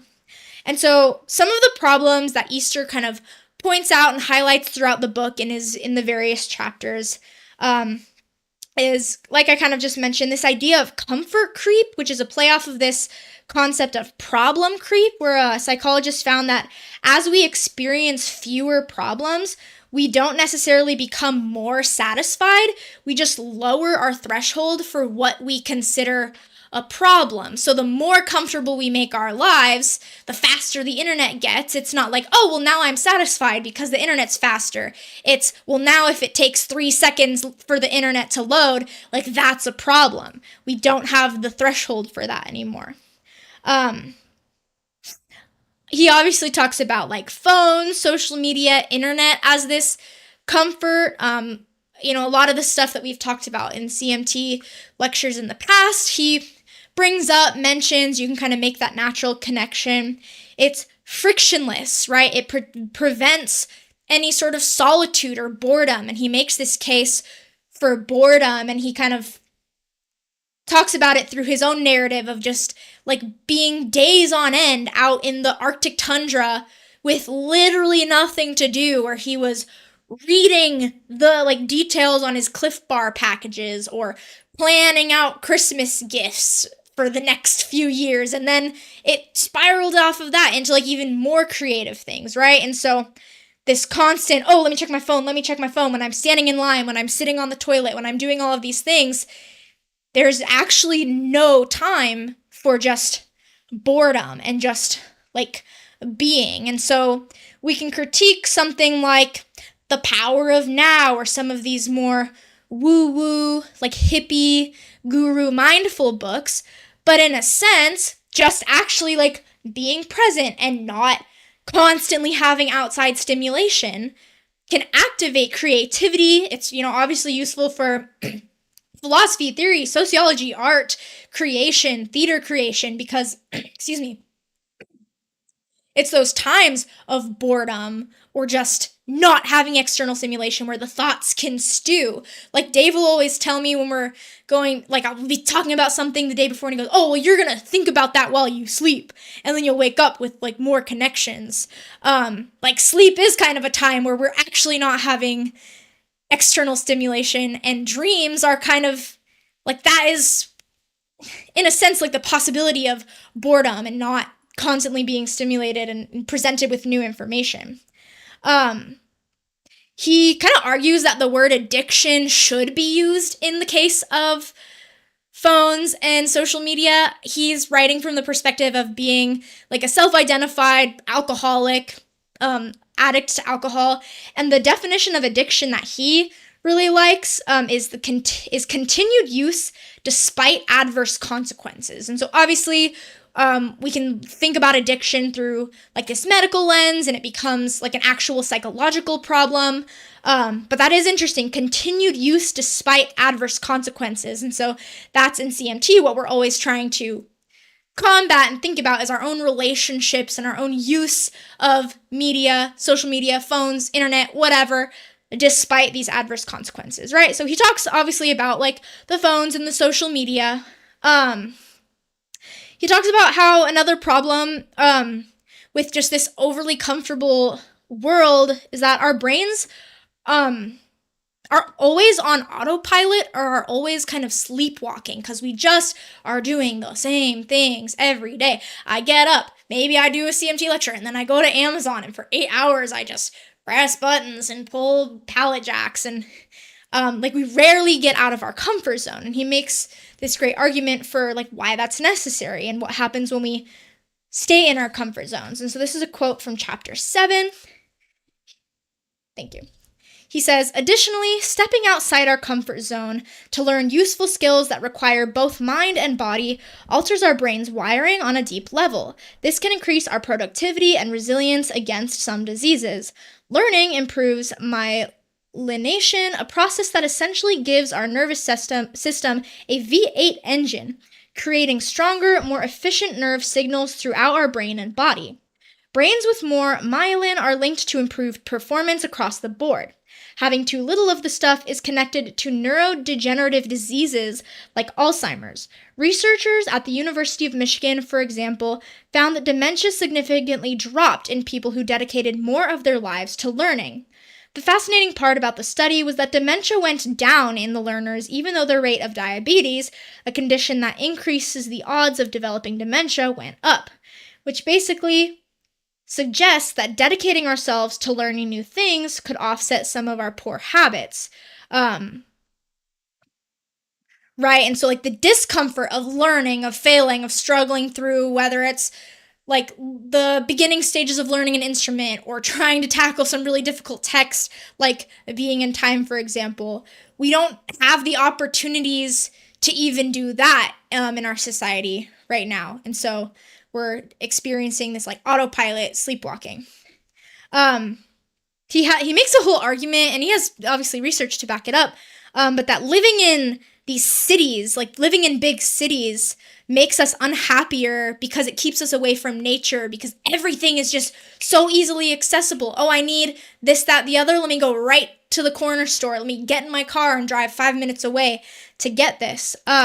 His argument about city living and the points that he makes is interesting, especially because my favorite place that we visited in Europe on the tour was like Krakow, Poland, which is like a city. It's not majorly huge or anything, but I'm like, wow, it's so walkable. Everything's so close. I felt like it was pretty green, all things considered. And so having this like ideal perspective of these like European cities where it's so green and clean and walkable, and then to have him say, actually living in cities makes us all more unhappy than like living out in nature, living in rural towns, was like a really interesting thing to read. And so I'll read to you all a couple paragraphs from chapter 8 that I think just like is an interesting argument, an interesting research. He says, city living offers a far more comfortable and convenient life. Research shows that people who live in cities generally make more money, even after you adjust for the cost of living, and have more opportunities.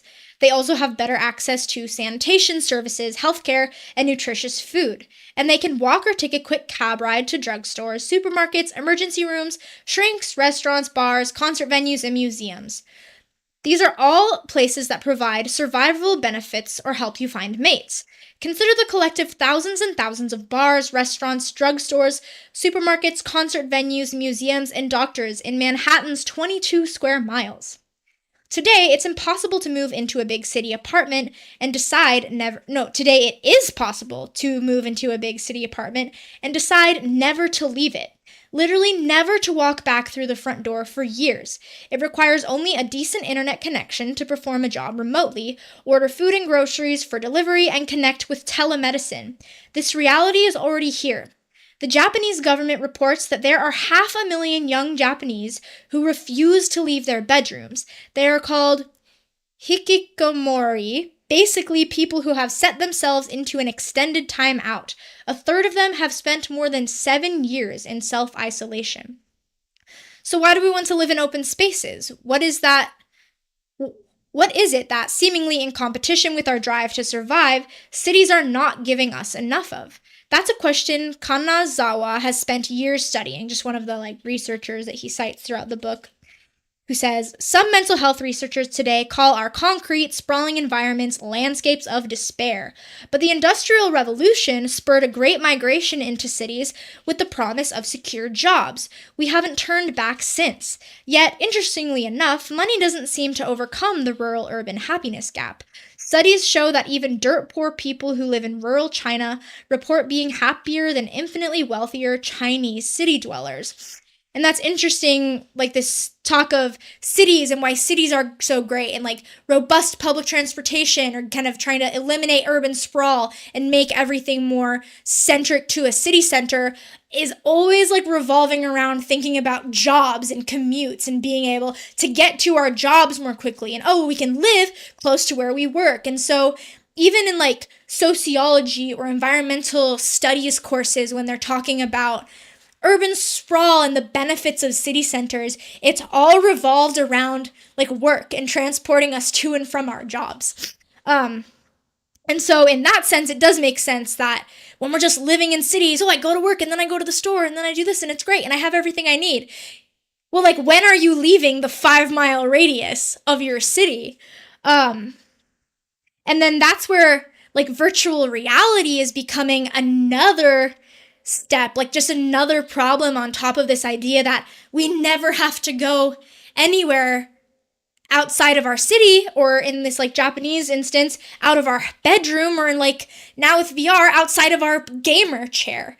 We can have all these nature experiences, meet people, do all kinds of weird kinky sex stuff, literally just from the comfort of our chair or our bed. Like a guy in Finland he was telling us about his brother who's like living in virtual reality world now. So yeah, maybe he's experiencing, being on the top of Mount Everest, but like his body is, and the kinky sex part, but his body's just like sitting there decaying, doing nothing all the while. And it's like, oh, that's kind of scary. I mentioned before, but Easter talks about the solitude crisis, how people are more lonely now than ever, but they also don't know how to truly be alone with themselves. So, right, thinking all the way back to Sherry Turkle and this solitude and solicitude crisis, with constant comfort, we're in like the comfort especially presented by our phones. We just don't have that time and that opportunity for solitude. Let's see. And he actually brought up a really interesting point, because when we think about solitude and solicitude and not having the time for it, obviously there's like these economic time energy factors that prevent us from really being able to do it. Obviously there's like the kind of addictiveness of social media, or always having this thing accessible to us, and how those like lack of time energy plus the social media, how they play off of each other. But a really interesting point that he brought up to kind of add to this discourse, from chapter 9, he says, our general discomfort with solitude may be due to how society frames it. Consider how we discipline children, time out, or how we punish prisoners, solitary confinement. This tradition, Bowker thinks, may have cued us to believe that normalcy is found through others and that solitude is punishment. So that's kind of this new perspective that comes into the thinking about the solitude crisis, and that, we don't have the time energy for it. We're not trained. We don't really have the ability or the training to like understand how to have true, genuine solitude, or our phones are distracting us from having actual solitude when we're alone. But then there is this like societal factor of how we view solitude, at least in Western culture, thinking about timeouts as punishment or solitary confinement as punishment. And so that's interesting, and that would lead to a really, I think, like interesting discussion after the fact, or in the discussion section of CMT. So, along with the solitude crisis, that leaves in a room, like I said earlier, for boredom. He says that like smartphones steal our boredom, and it makes us closer to this like idiocracy status, which Idiocracy is a movie that came out, I don't know, probably in the last 20 years.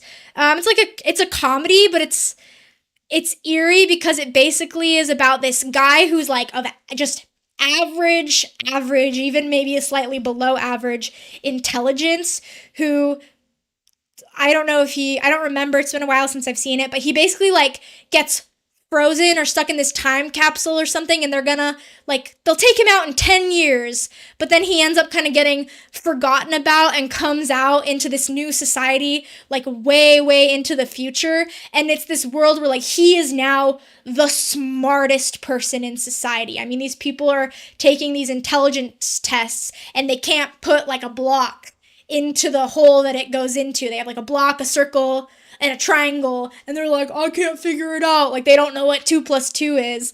So that's this kind of like idiocracy future.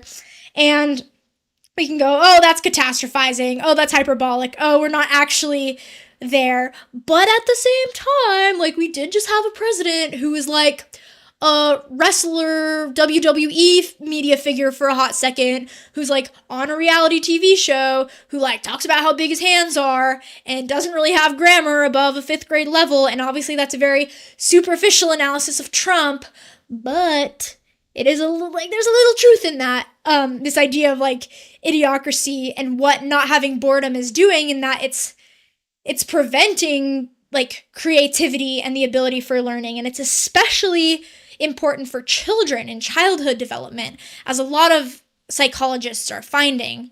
And so I want to read, I'm getting close to the end here. After this, we'll kind of move over to some of the solutions that he proposes, or some of these kind of new ways of, or experiments of living and trying to kind of obfuscate this comfort crisis that he finds. But I want to read one more kind of big quote. It's from chapter 11 about boredom, because I think boredom relates so much to media and to solitude and solicitude and like everything that we've talked about with CMT thus far. And so he says, people are, and this is like mid-paragraph, so I apologize, I don't remember what the sentence before. But he's talking about how philosophers like Kierkegaard or at even one point Heidegger talk about boredom as like this bad thing. And societally, it's like, oh, we should never be bored. Boredom's bad. But he says that Tolstoy had this great quote in Anna Karenina that says, boredom is a desire for desires. So boredom is a motivational state. In the study, Dankert, one of the psychologists or researchers he's citing, showed in what direction the brain goes when you're doing a whole lot of nothing. When the participants were bored, a part of their brains called the default mode network fired on. It's a network of brain regions that activates when we're unfocused, when our mind is off and wandering. Default mode network is an annoyingly dense term. For simplicity's sake, I'll call it unfocused mode. Our brains essentially have two modes, focused and unfocused. Focused mode is a mind at attention. It's on when we're processing outside information, completing a task, checking our cell phone, watching TV, listening to a podcast, having a conversation, or anything else that requires us to attend to the outside world.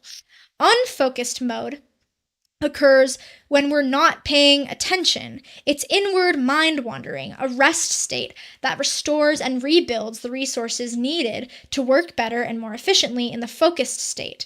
Time in unfocused mode is critical to get shit done, tap into creativity, process complicated information, and more. The 11 hours and 6 minutes of attention we're handing over to digital media isn't free.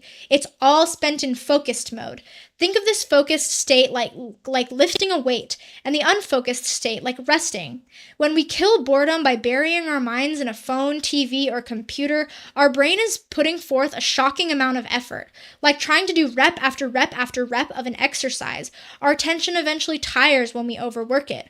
Modern life overworks the hell out of our brains, and so I thought this distinction of like focused mode versus unfocused mode was just a really interesting point, an interesting way of thinking about this. The last thing that he finds is he has a whole section just dedicated to diet and food. And he finds that the fact that we in our kind of comfort crisis never allow ourselves, for the most part. Now, obviously we have food scarcity, it's like especially in shockingly high numbers amongst children in the United States. Obviously in like third world countries where there's actual like hunger, food crises. So he's talking specifically about this like overly comfortable, privileged, wealthy Western nations that have access to food. And he says we never let ourselves experience hunger. We eat when we're bored, we eat when we're stressed, we eat right before bed, we eat a meal and then we say, oh, I'm so full, but oh, I actually have room for dessert. Whereas, again, like thinking back to our ancestors, older generations, it's like, okay, yes, food was scarce for them, but they knew how to like deal with hunger, like feeling the discomfort of hunger was just part of daily life. It wasn't something they immediately had to address. And now it's like, oh, I'm hungry, let me grab a snack. Oh, I'm hungry, let me grab a snack. So we're eating these overly satisfying foods. We're not used to experiencing hunger. And so when we go on a diet, you know, we get that first, I'm going to do it, I'm going to accomplish it. But then the hunger kicks in and we're not used to like struggling through it. And then we break the diet and we eat a whole pizza. It's also interesting because constantly eating, and I know this is something, if Eamon's still here and listening, that he's an advocate for, is like this idea of fasting or not eating right before bed and actually having the full 12 to 16 hours it takes to allow your body to fully metabolize food and to get rid of fat. Like when you have that time of fasting, that's when the body is doing the work. If you're just constantly inputting food and energy, then it's never actually like burning the fat, metabolizing it all, kind of resetting for the next day of eating and fueling. And we typically have just a poor gut microbiome, partly because of our kind of over sterilization in Western society, but then also just the foods that we eat are low in fiber, are low in these kind of microbiome enhancing and supporting foods. So like Japanese cultures actually are some of the healthiest because they're eating a lot of fermented foods, which support that microbiome. And so those are the problems that he sees, right? And he's not necessarily saying or making the argument at the end of this book that, oh, well, everyone just needs to get uncomfortable and find discomfort. But he gives some examples of extreme practices or like changes that we could be making in our lives, things that we could try. And so one of those, and these are kind of things that could happen to mimic a little bit of the ways of how earlier humans lived, which I think to Easter and some of the people that he interviewed, it's like they have this belief, this idea that we should be striving to kind of go back to some of these ways to support our body in these older ways, to support our muscles, our gut, all of these things. And so one of the ways that people do this is they do what's called a misogi practice, which is a major challenge, often in nature, to cleanse the defilements of the modern world, offer a hard brain, body, and spirit reboot. And so essentially that's going to be like, if you're familiar with David Goggins, like anything that he does where he's like, I'm going to go run 100 miles with no training. It's like that would be considered a very extreme misogi practice, and just, I'm going to challenge myself to do something very difficult and I might fail. And that's okay. Now Goggins is like, I ain't no bitch. I'm gonna do it even if I'm shitting my pants and about to die. Which then that also kind of relates to like this drive and this jouissance that we can latch onto in these like extreme physical challenges. Literally shitting his pants after every race, and he's like, yeah. Although I did learn that it's not, if you're running long distances, it's not like uncommon. But he was like, I'm gonna die. Like, he was like, my liver's failing. It's fine. Because I listened to all of his autobiography, which is also really interesting. Maybe that'll come up in CDT one of these days. It will. You heard it here first, folks. We're Goggins pilled over here. No, I'm just kidding. So these misogi practices, which, yeah, can be extreme, but also, like, maybe you're just like, I'm gonna just go on a 10-mile hike today. He talks about Shinrin-yoku, which is this Japanese practice of basically forest bathing as an actual health practice. Like, doctors will literally prescribe, rather than in like Western society where it's like, oh, you're feeling XYZ thing, you're depressed, your back hurts, here, have some drugs, have some pharmaceuticals. It's like, go to nature, like just get out of this society. And so this practice of Shinrin-yoku is practiced there. Like in Finland, it's actually, they kind of looked at these studies and saw this being overwhelmingly successful in Japan. And so the Finnish model, I know we have some Finlandians in Theory Underground, Bauer, what's his name? Ken, that's right. Finlandians? I don't know. Finnish people. I like Finlandians better. Finnish people.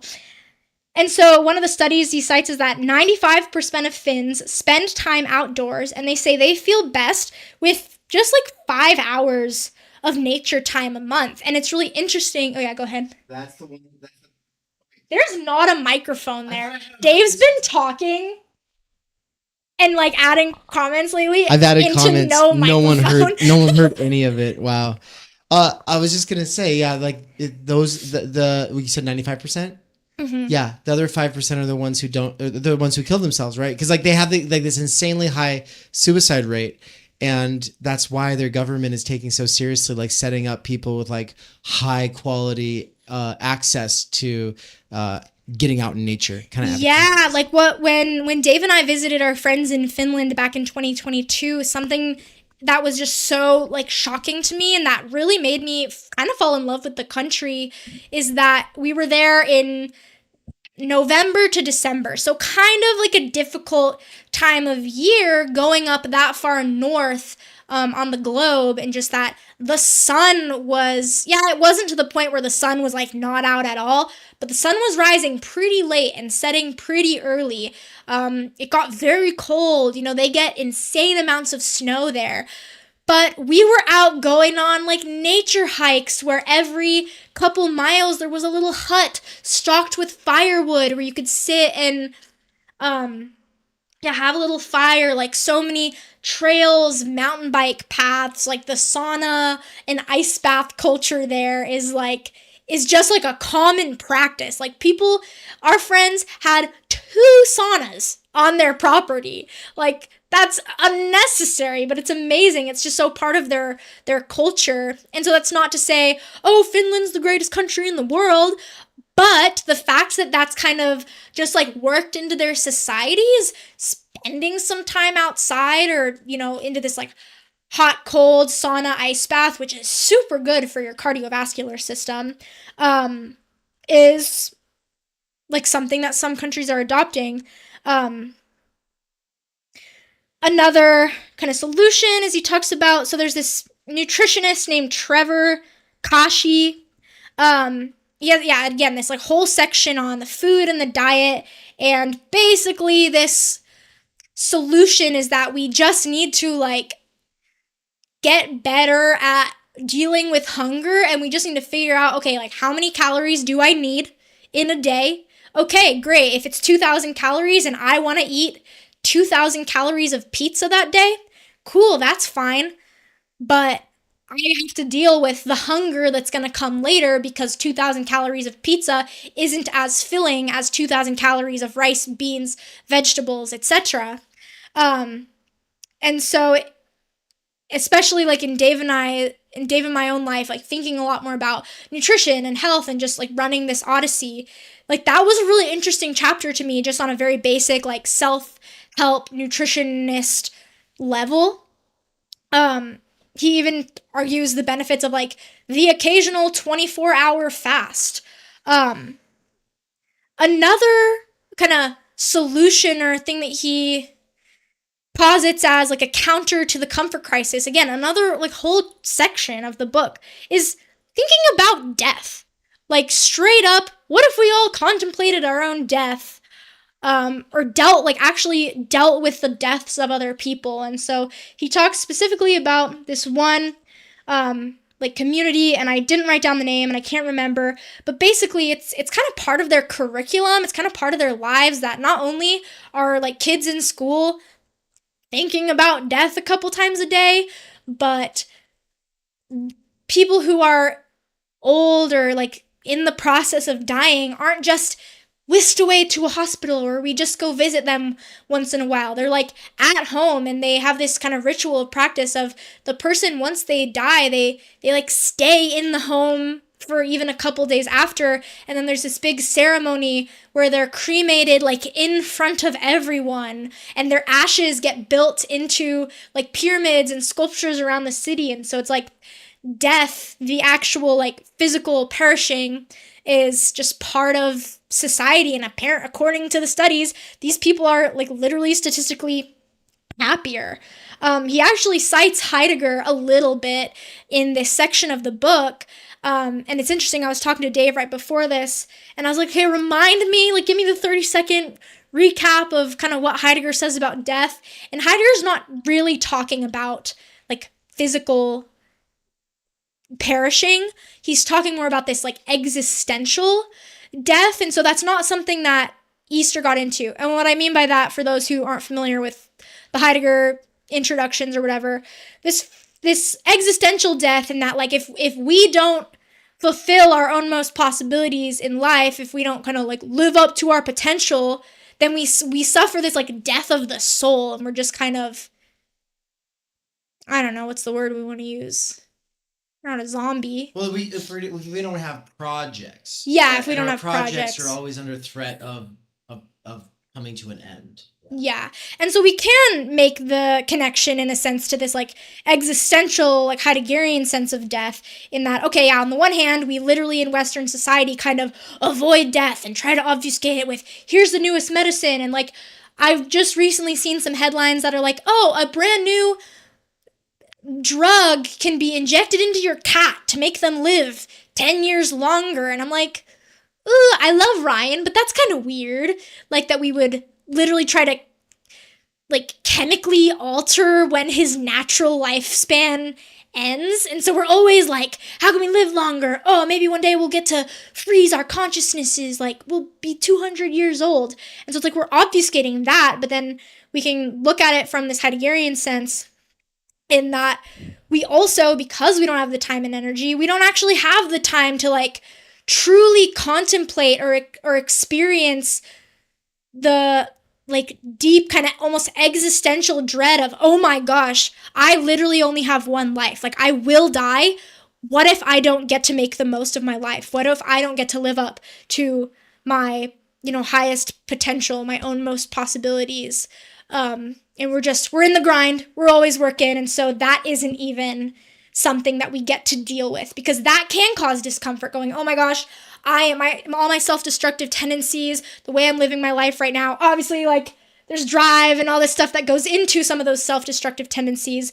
But if we don't even get the chance to like contemplate what that means existentially for us, then yeah, we're not gonna get to fulfill that. The last thing that he like really makes a plug for at the end of the book is this idea of like rucking as the best form of exercise, because it so closely mimics kind of how our human bodies are built. And so Eamon will love this. He really makes an argument against like running.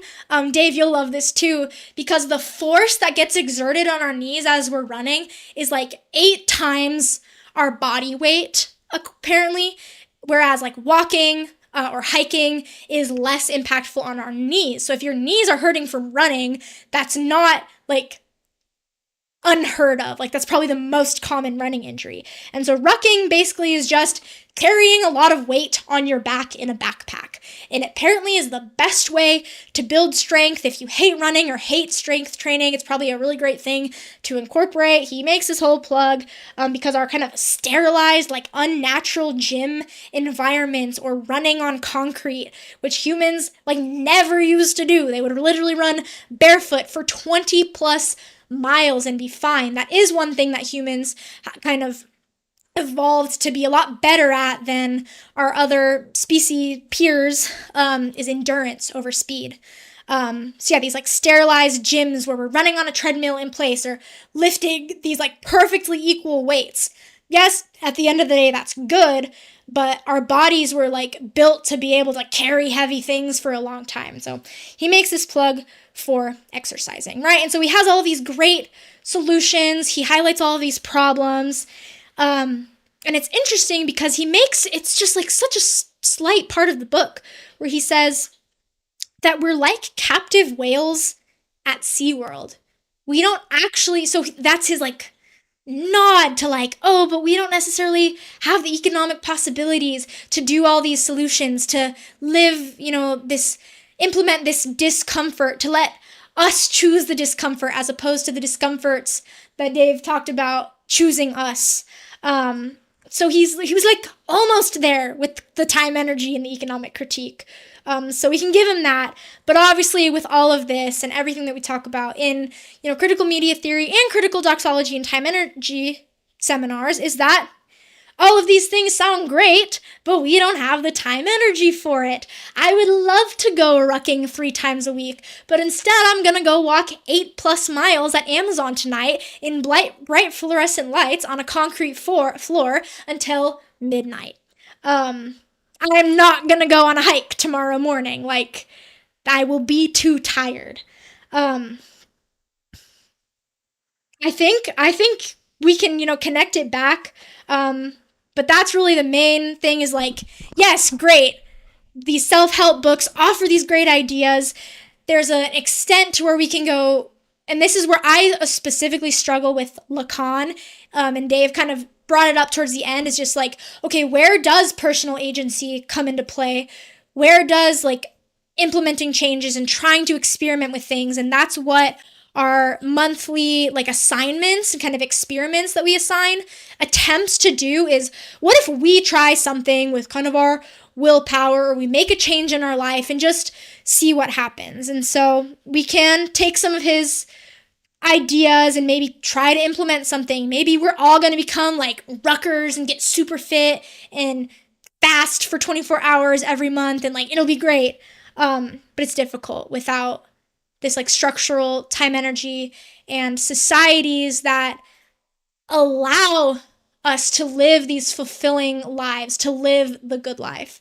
So thank you. That is my summary. And we'll turn it back over to Dave. Yeah, thank you all. All right. Everyone's clapping for you. Everyone's up on the screen. Everyone can be seen. You're all public, everybody.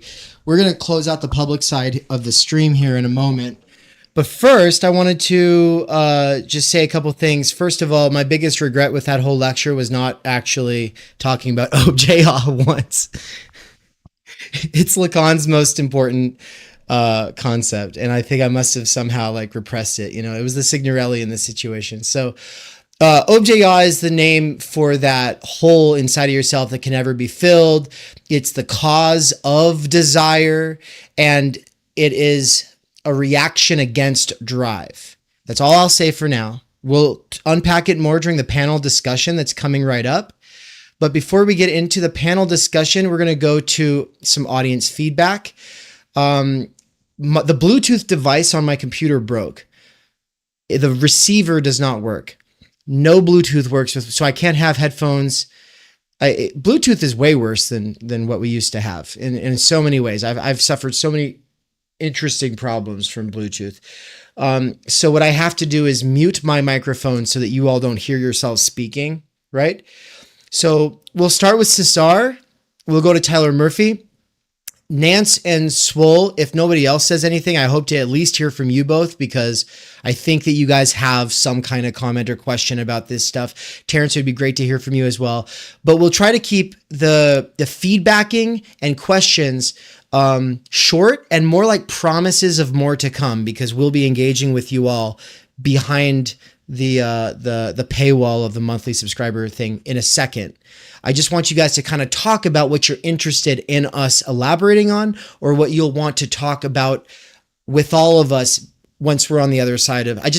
You're kind of, in a sort of sense, telling the audience what you took from it and what you hope to talk about in a little bit, or what you hope to hear us talk about in a little bit. And we'll start with you, Cesar.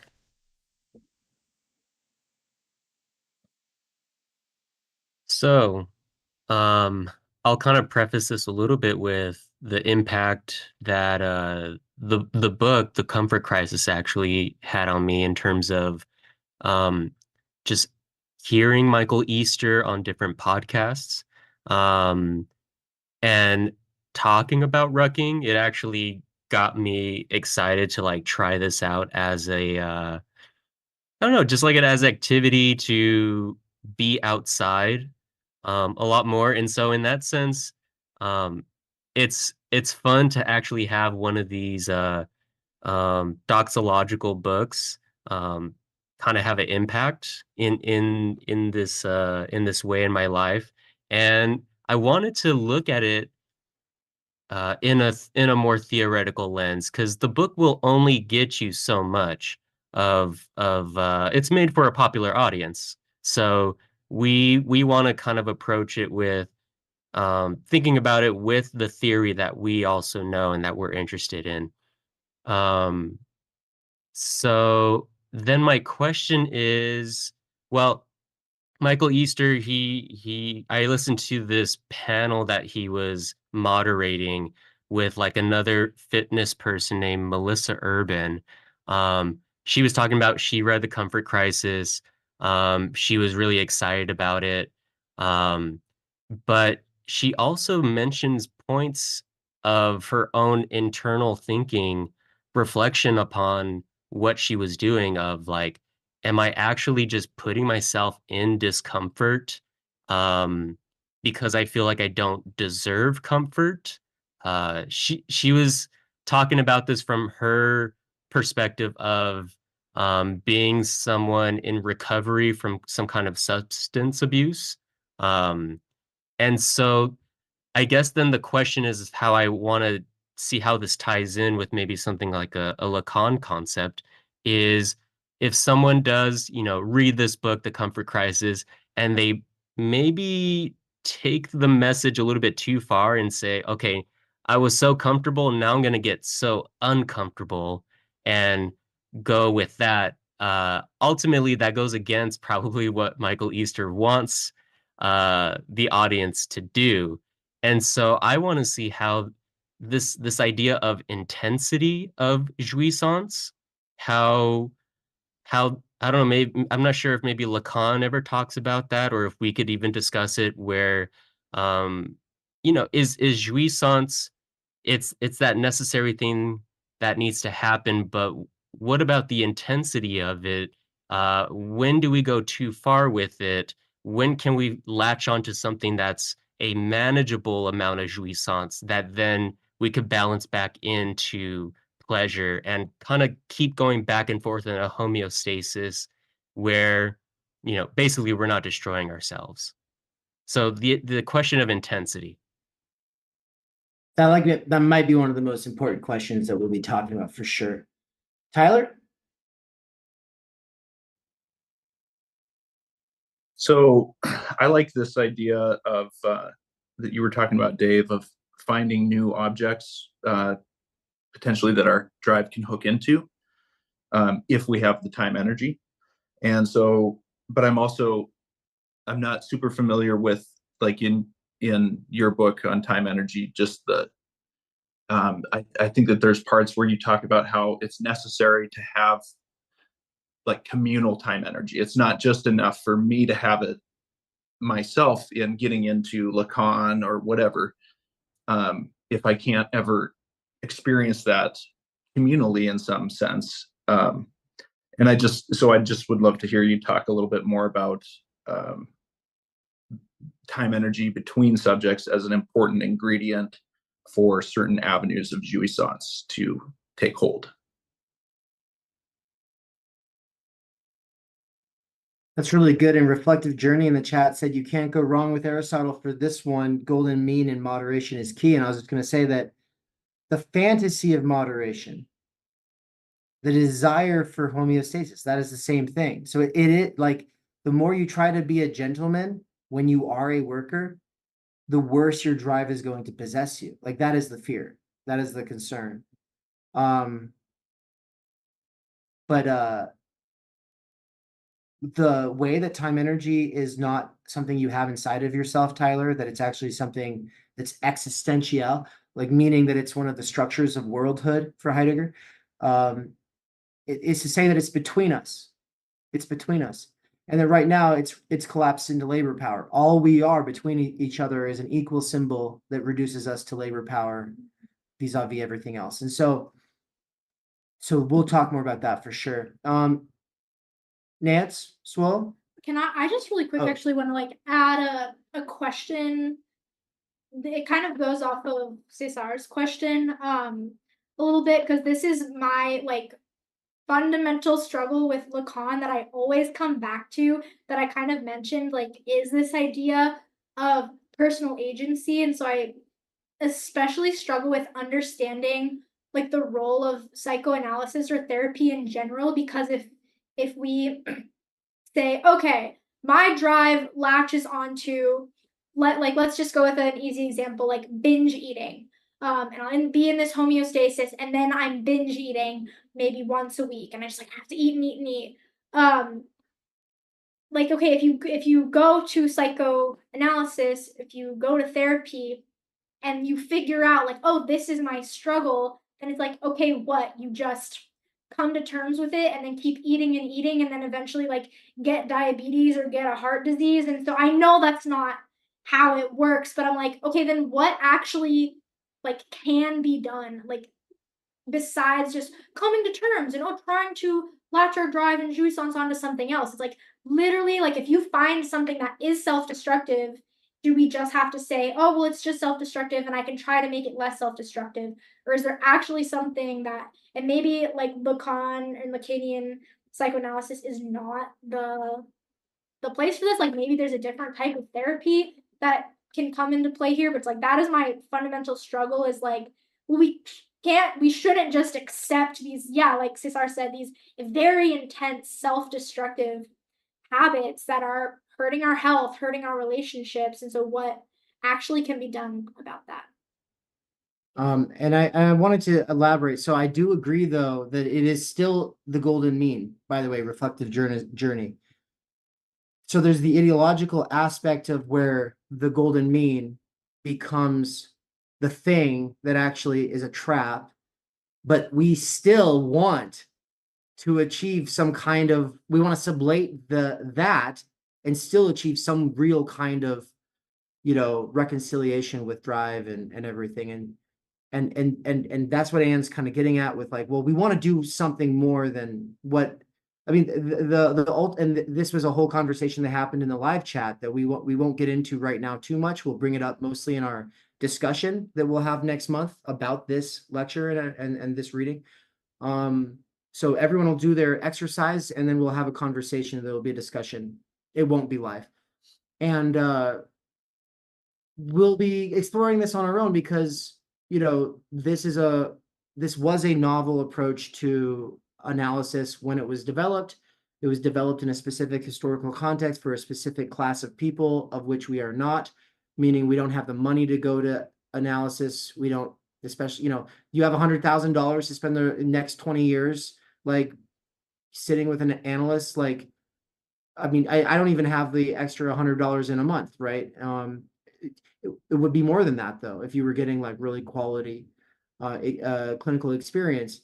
And so what is a worker with earbuds supposed to do? What can be done? And our little critical media theory experiments that we take on is part of trying something. So we've got theory, we've got philosophy, we've got various forms of practice and experiments.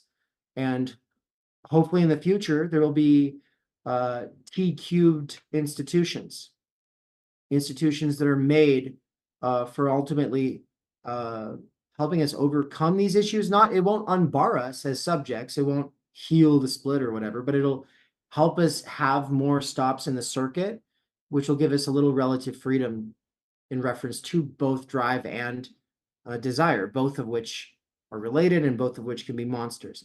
Any closing thoughts from anybody? I'll add one more question to the mix. We're obviously not addressing the question like right this very moment, but maybe for the discussion portion or something for everyone to think about. That was another one that like stumps me and that I was asking Dave about is, okay, we look at somewhere like Japan or we look at somewhere like Finland where it's actually kind of like baked into the system, baked into society, that maybe work weeks are shorter. There is more time for nature. Like Shinrin Yoku, nature baths are being prescribed as opposed to medicine, over-the-counter medicine, drugs. And it's like from the perspective of like capital, the economy, capitalism, you could say, well, actually capitalism and workers would be way more effective if they had this time in nature, if we weren't, giving them diabetes with shitty food, denying them the opportunity and access to high quality healthcare, like all this stuff. So it's like there is seemingly like an economic incentive for the system for CEOs to have healthier, happier workers. And so it's like, why do they, especially in the United States, like want to keep us sick and reliant on pharmaceuticals, and out of nature and in these cities, in our cars? It's like, what economic incentive is there if there is research showing that productivity is up when we work less, productivity is up when we're happier and healthier? So just a thought, something to chew on, I guess. Maybe I can answer that. I would say that don't. We're closing out here. please just tell people what you'll say on the other side of the paywall, and then we're going to close out. Okay, I actually have to run, so I can't do that. But God damn it, Eamon. peace. Okay. Nance, say a thing. We're gonna switch over. We've never done this before, but everyone has to like learn. The point is not to say the thing. We want to have a real conversation on the other side. Just say a closing thought. No, I think in the YouTube chat there was like some interesting conversation about like, well, this misses that and this misses that, like, and it's like, yeah, of course it does. Like these doxological artifacts, just like psychoanalysis was for the bourgeois subject, these books are kind of for the new bourgeois subject. Like these books are written for financially stable liberals. So the fact that we want to always bring this material analysis to it, on one hand, yes, of course, we do want to do that. We're structural thinkers, but also you shouldn't throw it out. You shouldn't just disregard it and be like, well, this guy isn't thinking about food deserts in Chicago. Of course he's not. He is writing a book to people who are in the situation we're all in right now. We have the luxury of the time to be able to engage in these conversations. Let's not cut our own penises off by like self-flagellate and be like, oh, we have to, like, no, we are trying to do that.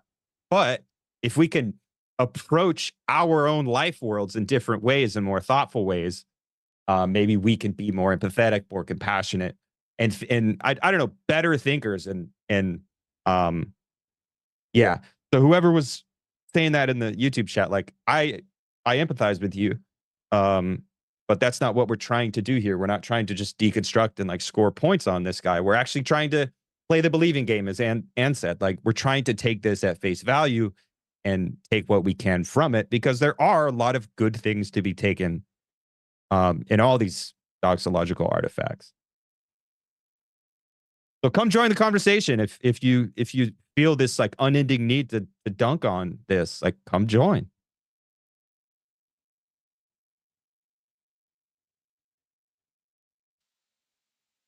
All right, everybody. Thank you so much. We're going to switch it over here now to the backside of this stream. So everybody on the public side, have a beautiful rest of your day. We're going to play a PSA on the way out. Have a good one. Thank you. Take care. We cannot do direct revolution, but the only way to lay the foundation for it is to do what you are doing to move the underground. It's a theoretically correct title. Welcome to Theory Underground, a place for workers with earbuds. We're tired of the bullshit and just want to get down to it. Big ideas, rigorous thinking, and ultimately liberation from necessity. Research at Theory Underground focuses on what is most important for understanding our current situation. Theory of the subject, capital, time-energy theory, critical media theory, CMT, and the most essential critiques necessary for understanding why the theory, ideology, and common sense of influencers left to right misses the mark. Theory Underground is coming to a city near you. Besides a commitment to publishing certain underground theorists and popularizing certain fundamental concepts, we have toured the United States and are touring Europe to promote our ideas, courses, and publications. You've been reading Underground Theory. Amazing book. I'm a publisher and an editor. I run a review of books. Literally, it's my living. This is the best edited collection I've ever read. Okay, picture this scene. America, early 2021. An Amazon warehouse worker arises from the emerging underground theory internet scene to create spaces for untimely topics and concerns that are too often neglected or kept in isolation today. Joined by a revolving cast of underground theorists, academics, and critics, he establishes what will become Theory Underground, a teaching, research, and publishing platform by and for working-class intellectuals, autodidacts, and academics who want to do more than they're able to do within the confines of academia. That warehouse worker's name is David McKerracher, and his book Time-Energy is his first major contribution to the world of theory. It was recently reprinted with a foreword by none other than Slavoj Žižek, who also contributed to Theory Underground's latest book. My Bible, it's an excellent book. A collection of essays called Underground Theory. What you just heard is an excerpt from the Strange Exiles podcast, episode 23, where Bram from Strange Exiles interviewed me and Mikey. For those who don't know, Mikey is the author of the Dangerous Maybe blog. We are publishing one of his books here shortly at Theory Underground. He's also a lecturer at Theory Underground, and he's someone I've been friends and a collaborator with for over 10 years. But most importantly for you all, he's a fantastic lecturer, and it's a crime that he has to do wage labor right now. One of the long-term goals of Theory Underground has been now for a couple of years to hashtag free Mikey. That is something that I've been really pushing, but first, obviously, I have to get freed myself, so the two of us are able to do this because, as Mikey said, build it and they will come. Well, I tried and I built a website and platform. I had my own app and everything, but it's been really buggy and it's more than one person can handle, and that's, a really good lesson for me. And so for now, what we're doing is moving it to a temporary intermediary platform until we are able to get some more serious funding. And ultimately, we want to be in a place like this, a real brick and mortar digital nomadic mecca where people can come from all over the world. But also, the app was really expensive, and so by quitting it, I am now able to save a lot of money, and with the help of my patrons and the students at Theory Underground, especially the monthly subscribers, I am officially able to quit Amazon and do Theory Underground full time. So thank you so much, everybody. This is one huge step forward. With that said, several subscribers did not migrate from the now defunct app to the new setup, and I'm guaranteed to lose people over time. So please, if you want to get involved, become a subscriber. If you're not even sure what this is all about but are just curious, then I've added Tier 0 and Tier 1 for very basic kinds of access to what we are doing behind the scenes. If you don't have any time or energy to get involved, but you do have some money to help support this project from afar, then please check out the Patreon. My patrons over at Patreon make the podcast and public YouTube possible. Thank you. As for once-in-a-lifetime events, check out the new poster for the American Idiots Theory Underground European Book Tour. Paris, Brussels, Berlin, Vienna, Linz, Krakow, Glasgow, London, and Oxford from April 27th to May 25th, 2024. 2 events are already fully booked out. Save a seat at an event by getting in contact with us ASAP. Finally, the call for proposals to our conference in Mexico. What's up, everybody? TUCon 2024 update here. It's not happening in Mexico anymore, but it is still happening on October 24th through the 27th. The change was made because a lot of the people that wanted to attend and that were expected to attend said they could probably afford to travel if they had more time advance notice. So save up for June 2025. If you have to choose, right? Because this one that is happening this year is happening physically in Boise, Idaho, because we have a lot of collaborators and fellow travelers and co-instructors there. But you can attend virtually for this one. You won't be able to attend virtually next year. So yeah, if you have to choose, attend physically in 2025. The call for proposals already happened. The writing workshop for proposals already happened. You can still get the links to both of those. Just shoot us a message and ask for those links. We'll get you those. And the form goes live on June 1st, and the deadline is June 15th. So if you're attending physically, let me know ASAP. Get in on it. All right. Finally, last little thing here is to say thank you so much to my patrons over at Patreon. The Patreon is for people who are too busy to be students or subscribers at Theory Underground, but who want to see more of this free content on the podcast and YouTube channel for Theory Underground. You are the ones who see something of value in the free content being made available here, and you want to see more of it. Your patron pledges at Patreon are a real motivator for me. So thank you so much, especially to Erilyn Lawrence, Bert Vanderkar, Carl Vanderlip, Nikolai, Sakil, Zoxandra, Darian, Max, Al, Alagiri, Ben, as well as several others including Core Atlantic, Louis, Matt Payne, Neil, Simon, and Yiz.